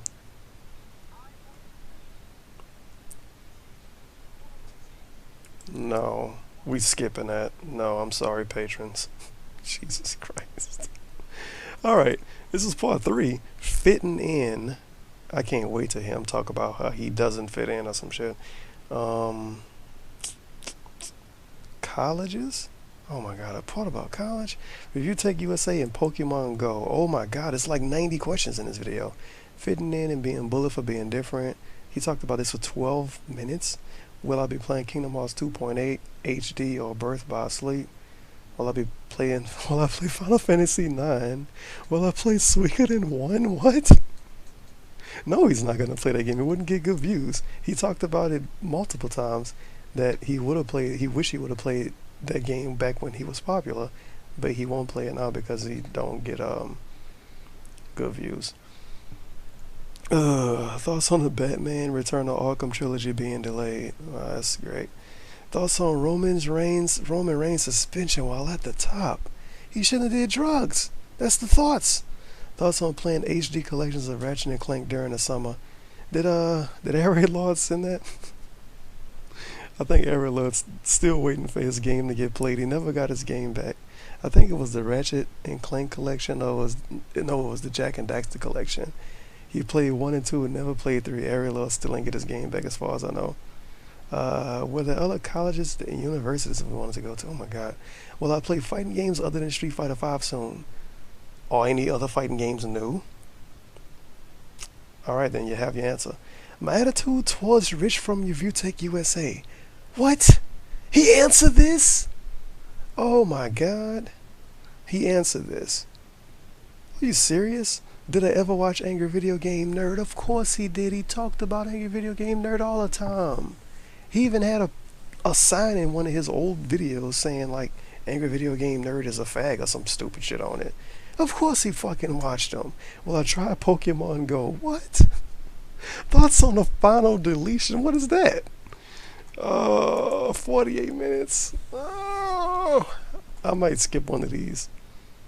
I'm skipping the bully one. I'm sorry. That's 12 minutes that I could save doing other stuff.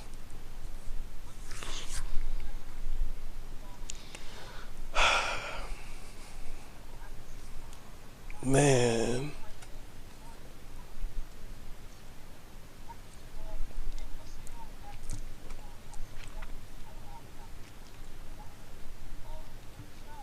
Rip.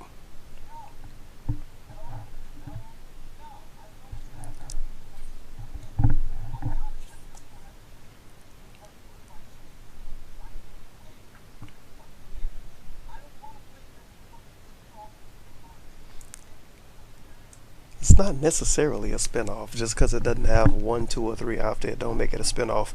But this fucking this dude that does full game coverage, right?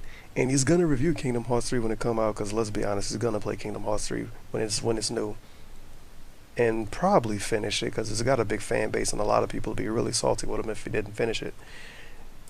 And I can say his review for that game in the future won't be legitimate, and his playthrough won't be legitimate either because he don't understand the story.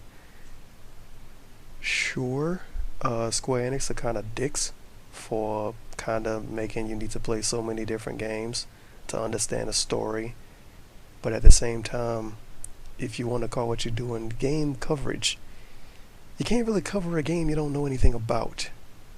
And I feel like you have to play those other games even if you don't want to play them just to understand the story. Or you could read it up online, but if you read it up online, anybody can do that. That's not legitimate. But let's see. Let's see what he says.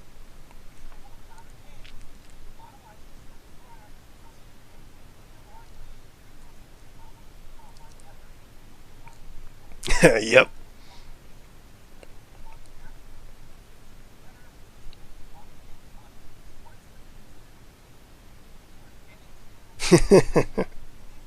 Enix.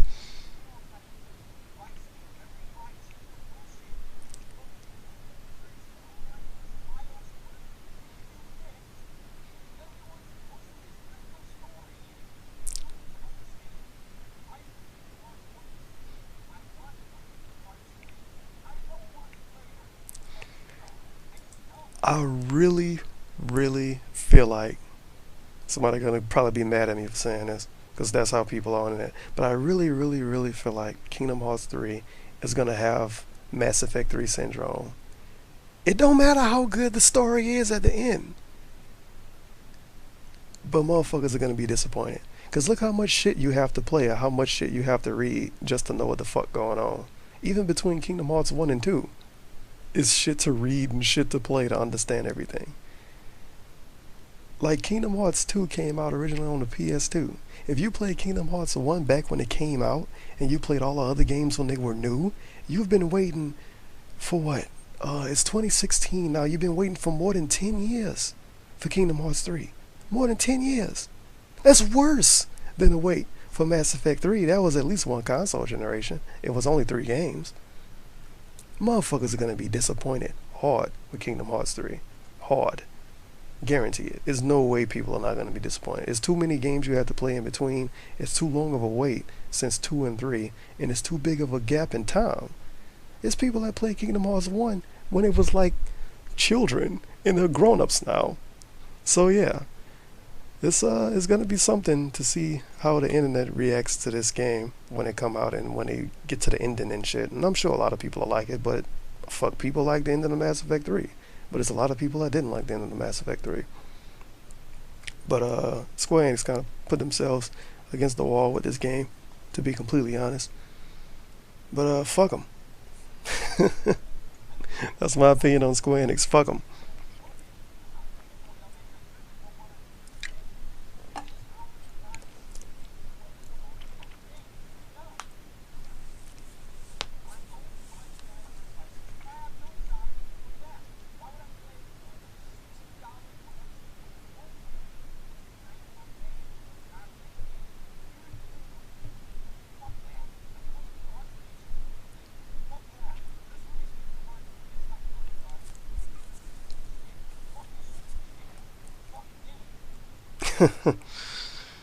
Well, whatever. I'm not gonna say anything. I'm not gonna even defend it.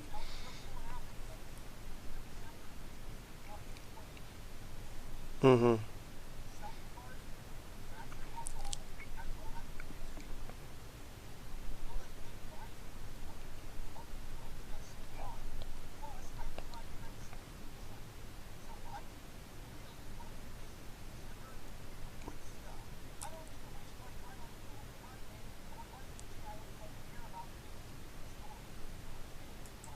An RPG I don't care about. Didn't he just say he like it? All right then, DSP viewers. Hopefully, legit DSP viewers, people that's not watching this video, people that's watching like the source video. Hopefully, you people take this little moment right here, this little chunk right here. I really wish you would have put Kingdom Hearts in the title too, so they could really see it. I really hope they take this as a warning to not fucking watch his Kingdom Hearts 3 coverage when Kingdom Hearts 3 come out, because you know he's gonna play that game soon as it come out, and he's gonna say, "Oh, I played Kingdom Hearts 1 and 2, and I'm actually a fan of the series, but I'm not a fanboy. I didn't play the other." Nope. When he play Kingdom Hearts 3, don't watch that shit. Don't fucking watch it. Watch somebody else play it, and give him the lowest fucking views he could possibly get on an RPG, so he fucking quits it and he leave Kingdom Hearts alone. Cause if you feel like this about the game, you shouldn't try to play it when it come out to milk a few dollars out of it. It's not it's not cool. It's like if I played fucking Injustice 2 when it come out. I don't like Injustice 1. Besides Batgirl, I would just be playing Injustice 2 to get people to watch me play the new game. That's whatever.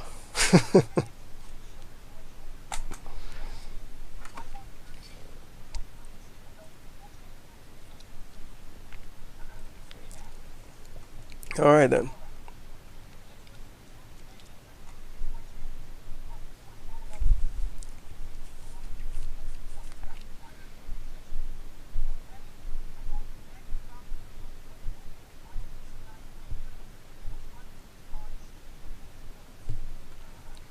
Why the fuck would he play it? Because it's on PC now. You know, DSP the PC gamer. He could play it on PS3.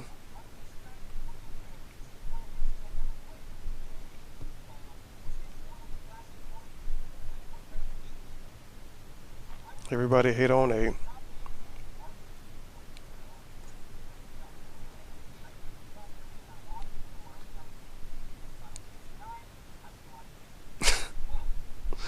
Business.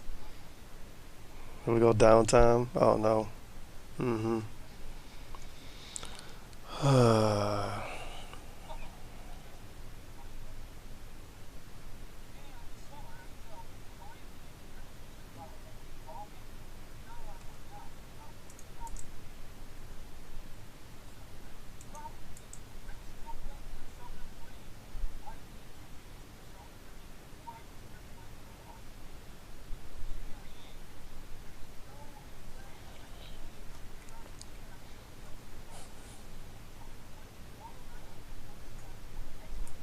This isn't rushing the game at all, though.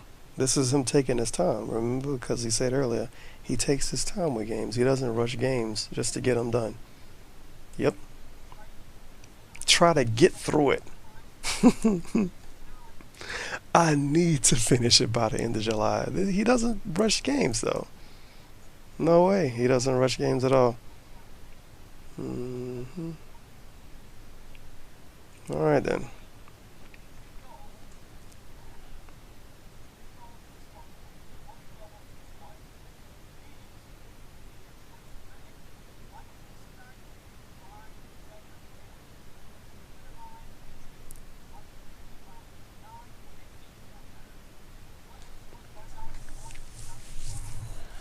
Oh my god, you're a pitiful DSP.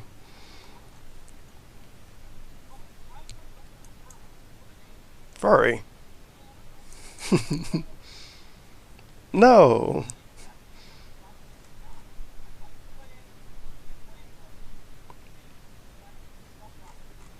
Oh man, man, man.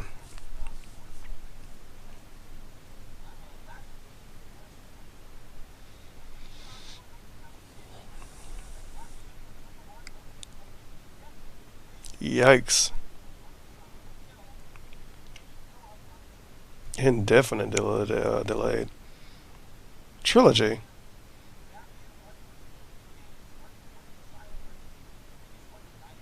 What? It's gotta be Origins. Yeah, it's the first two.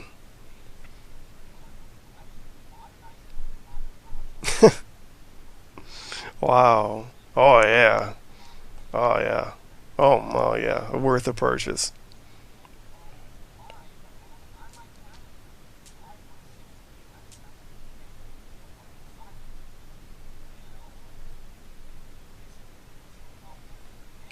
It looked bad.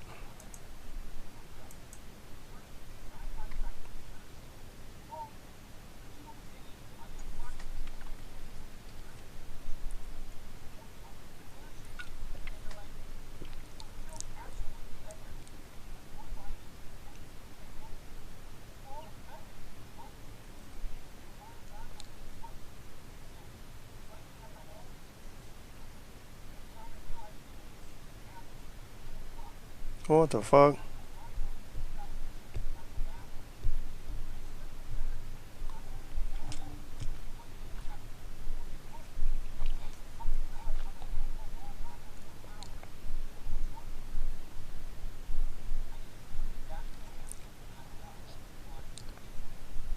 I might need to look that footage up.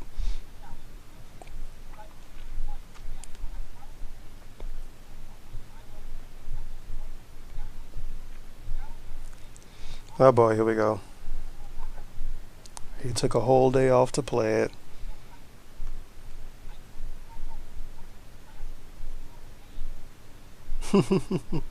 That's crazy.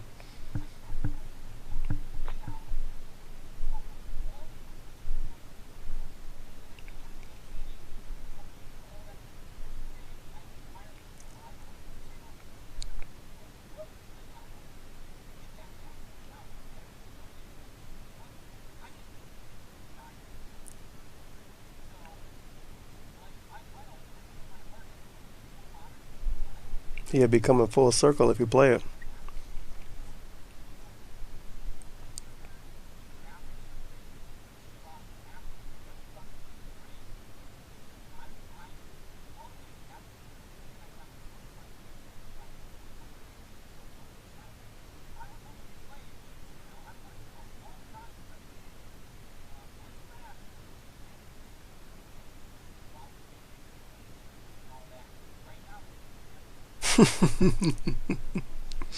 It's never gonna come out. Ah, fuck them, man. They stupid remaster. Oh boy.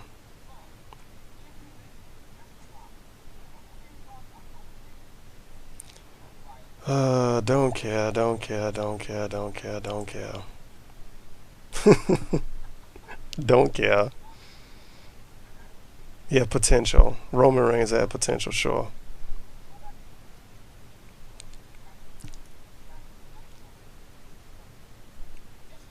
Here we go. Patreon. Views.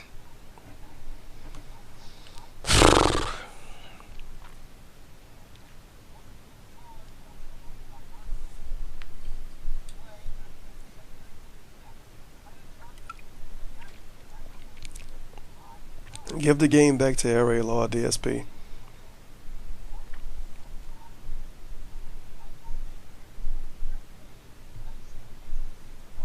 Remember, he never had clout. His own words.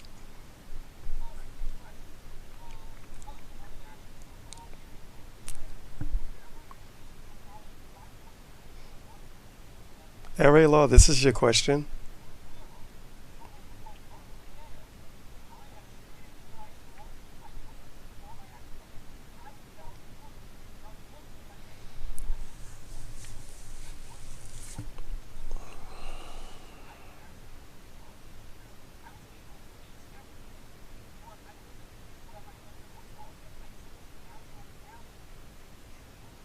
Oh my god. Listen to this ego stroking.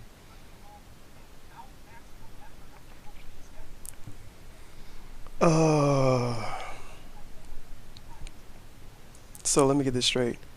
He wanted to go to Harvard or Yale and pretty much not study because he wasn't gonna get away with it, and you won't get away with that in college.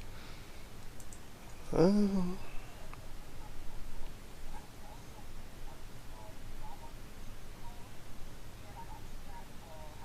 we almost over. It's almost over with. Don't worry.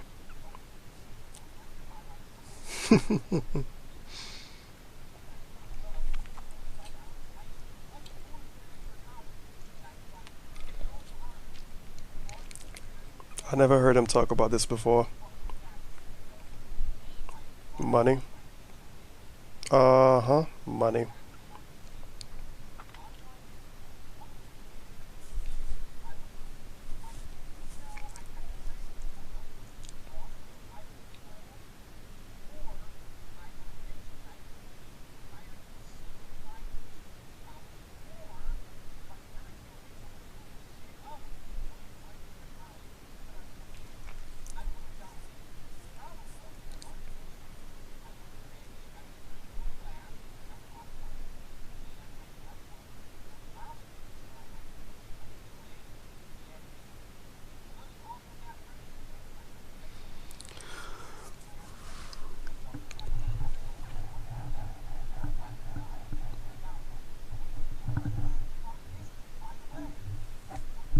Somebody go take that part out of context.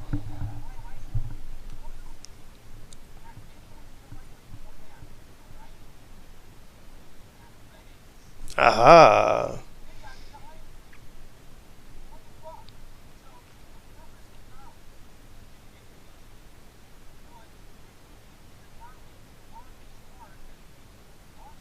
Because they play a sport.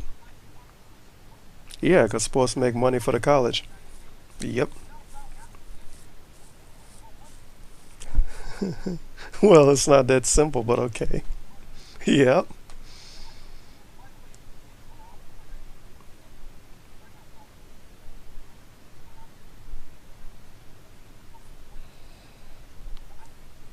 You should get them to donate to your Patreon.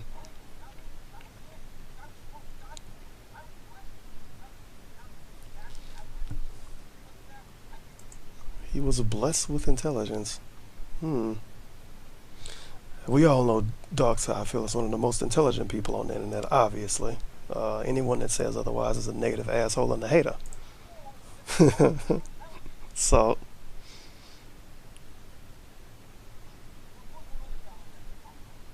take a sip. College sip.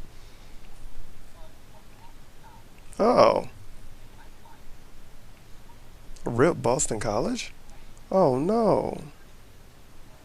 I never heard of them. Fairfield University. Oh boy, but. Oh no. Oh no.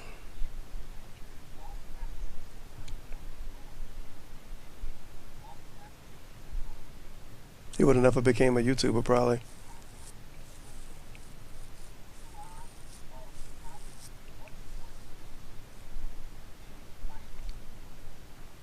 Fairfield University. It's like a community college.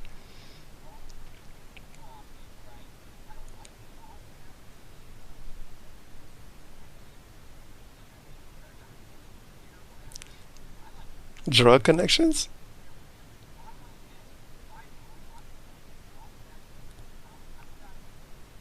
Yup. He might have found a competitive scene out there.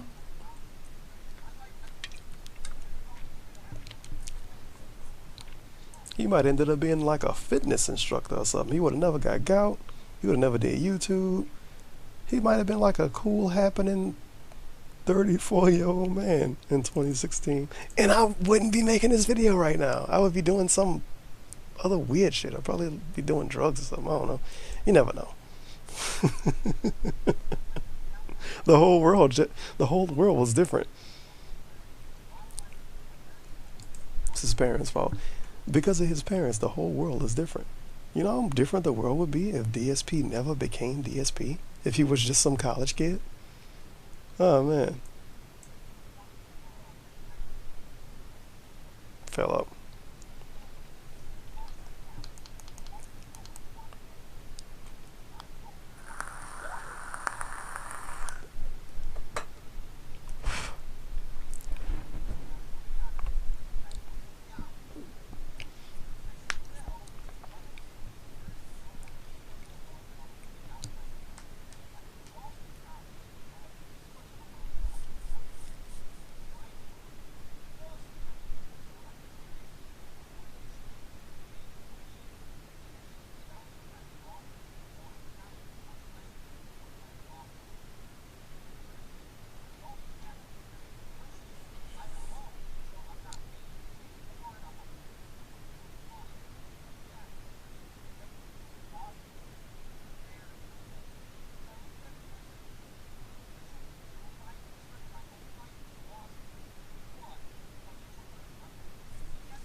GG parents, you should have had more money.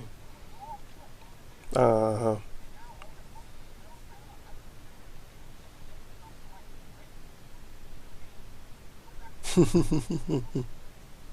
This life is strange. Ah, we both said it. Life is strange. Alright then. But I digress. It is what it is. Richard Gillis?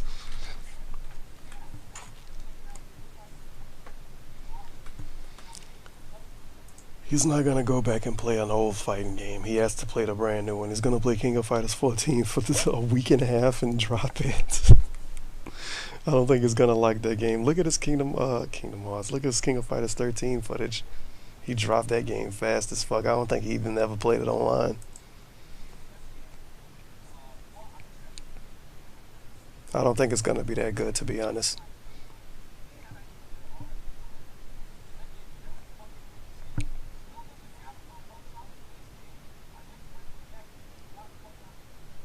Yep. GG. Now I'm called Bandai.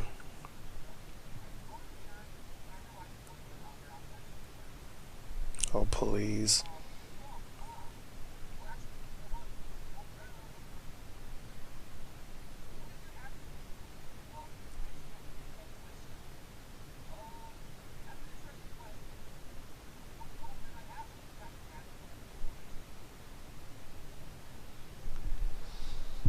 So why are you answering this question? It's obviously a bait question. Like somebody should have he might as well answer a question about what he think about low tier God. This is obvious bait question to get him to talk about Review Tech USA. Come on, fam.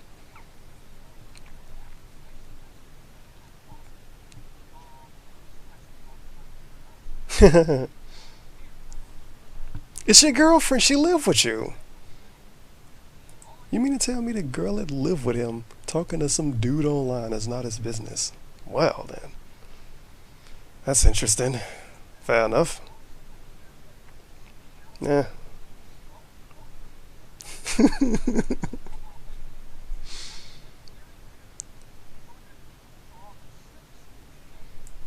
It's not hairy dudes. It. I'm not even gonna go into detail. Business Twitter.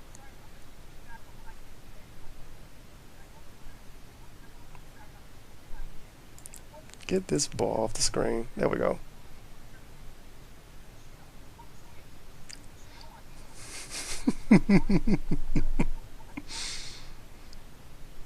Apparently. Apparently. Work.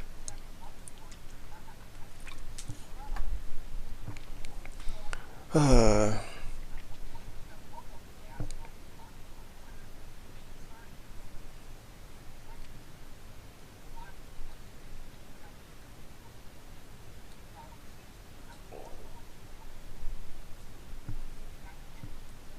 hmm.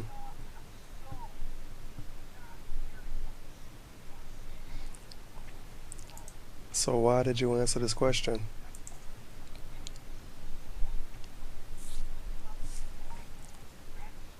Huh?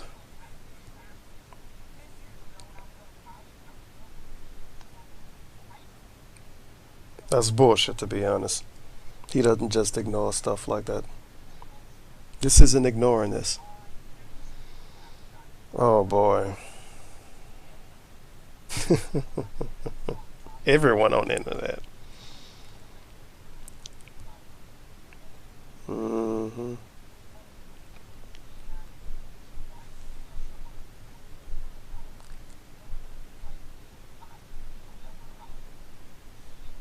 Oh yeah, he kind of did.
So he blocked him because he was tweeting him dumb stuff, and he said something nice, and he unblocked him. All right then.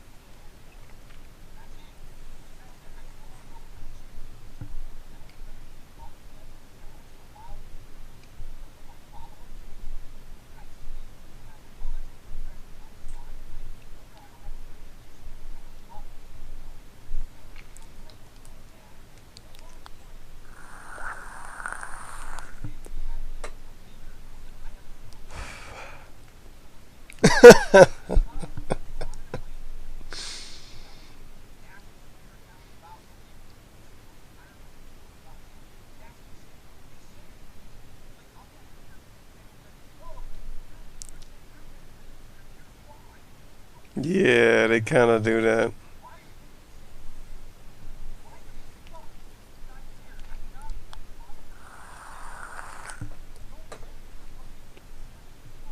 Fecal garbage.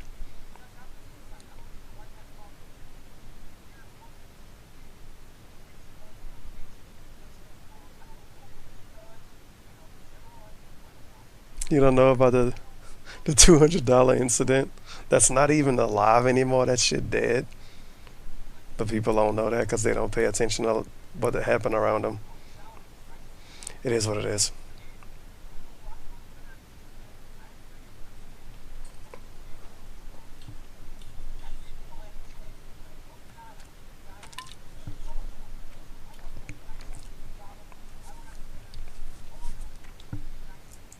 You put his YouTube channel name in your fucking video title, DSP. This is gonna get like, this is gonna get extra views because his name is in the title. He has to know that, right?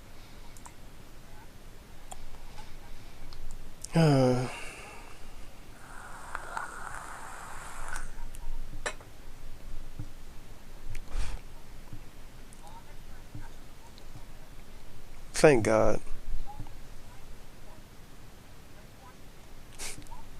Of course he did. He used to watch him all the time. Exactly. Come on, man.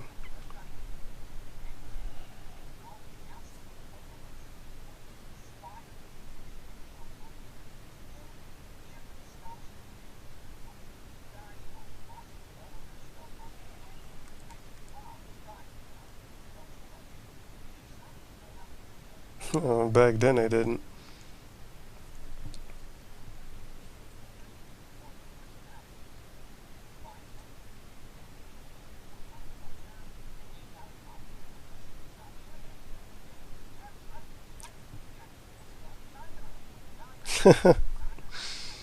Amazing. Okay, he didn't think all of that. Let's be real here.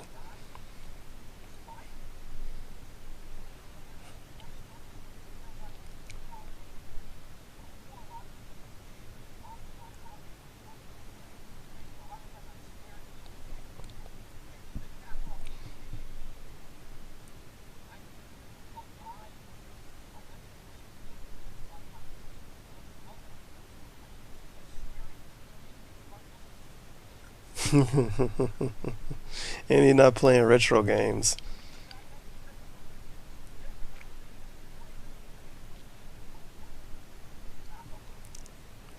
Yep. Just like everybody that scream at horror games now out of fake PewDiePie.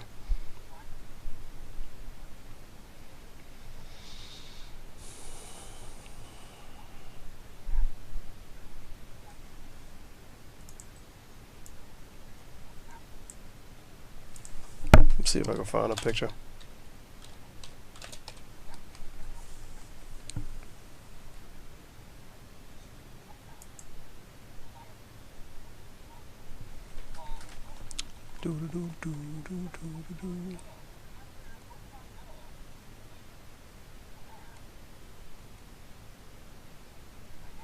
Nah, I can't find a screenshot I wanted to find.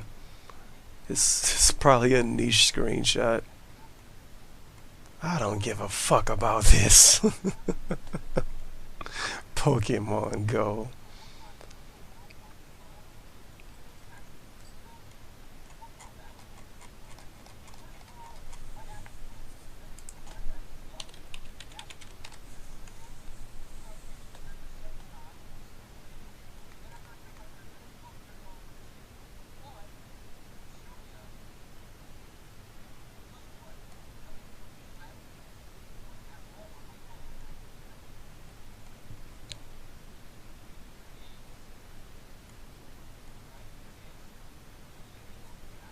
Oh my god.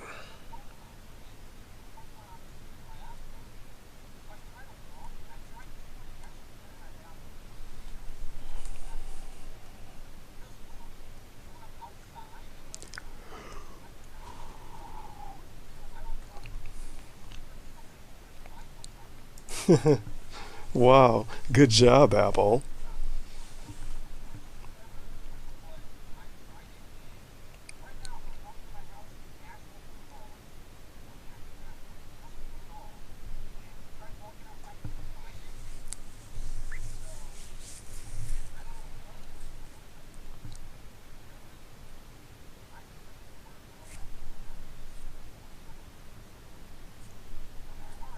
Bugged. Just over 2 hours. Not a 3 hour long video. That's gonna be the hashtag if you watched it this far, or if you listen this far. The hashtag for this video is gonna be hashtag not a 3 hour long video, because I was really thinking I was gonna have to sit here for 3 hours. We did it, internet. We fucking did it. We almost done. What the hell is the final deletion? Oh, TNA?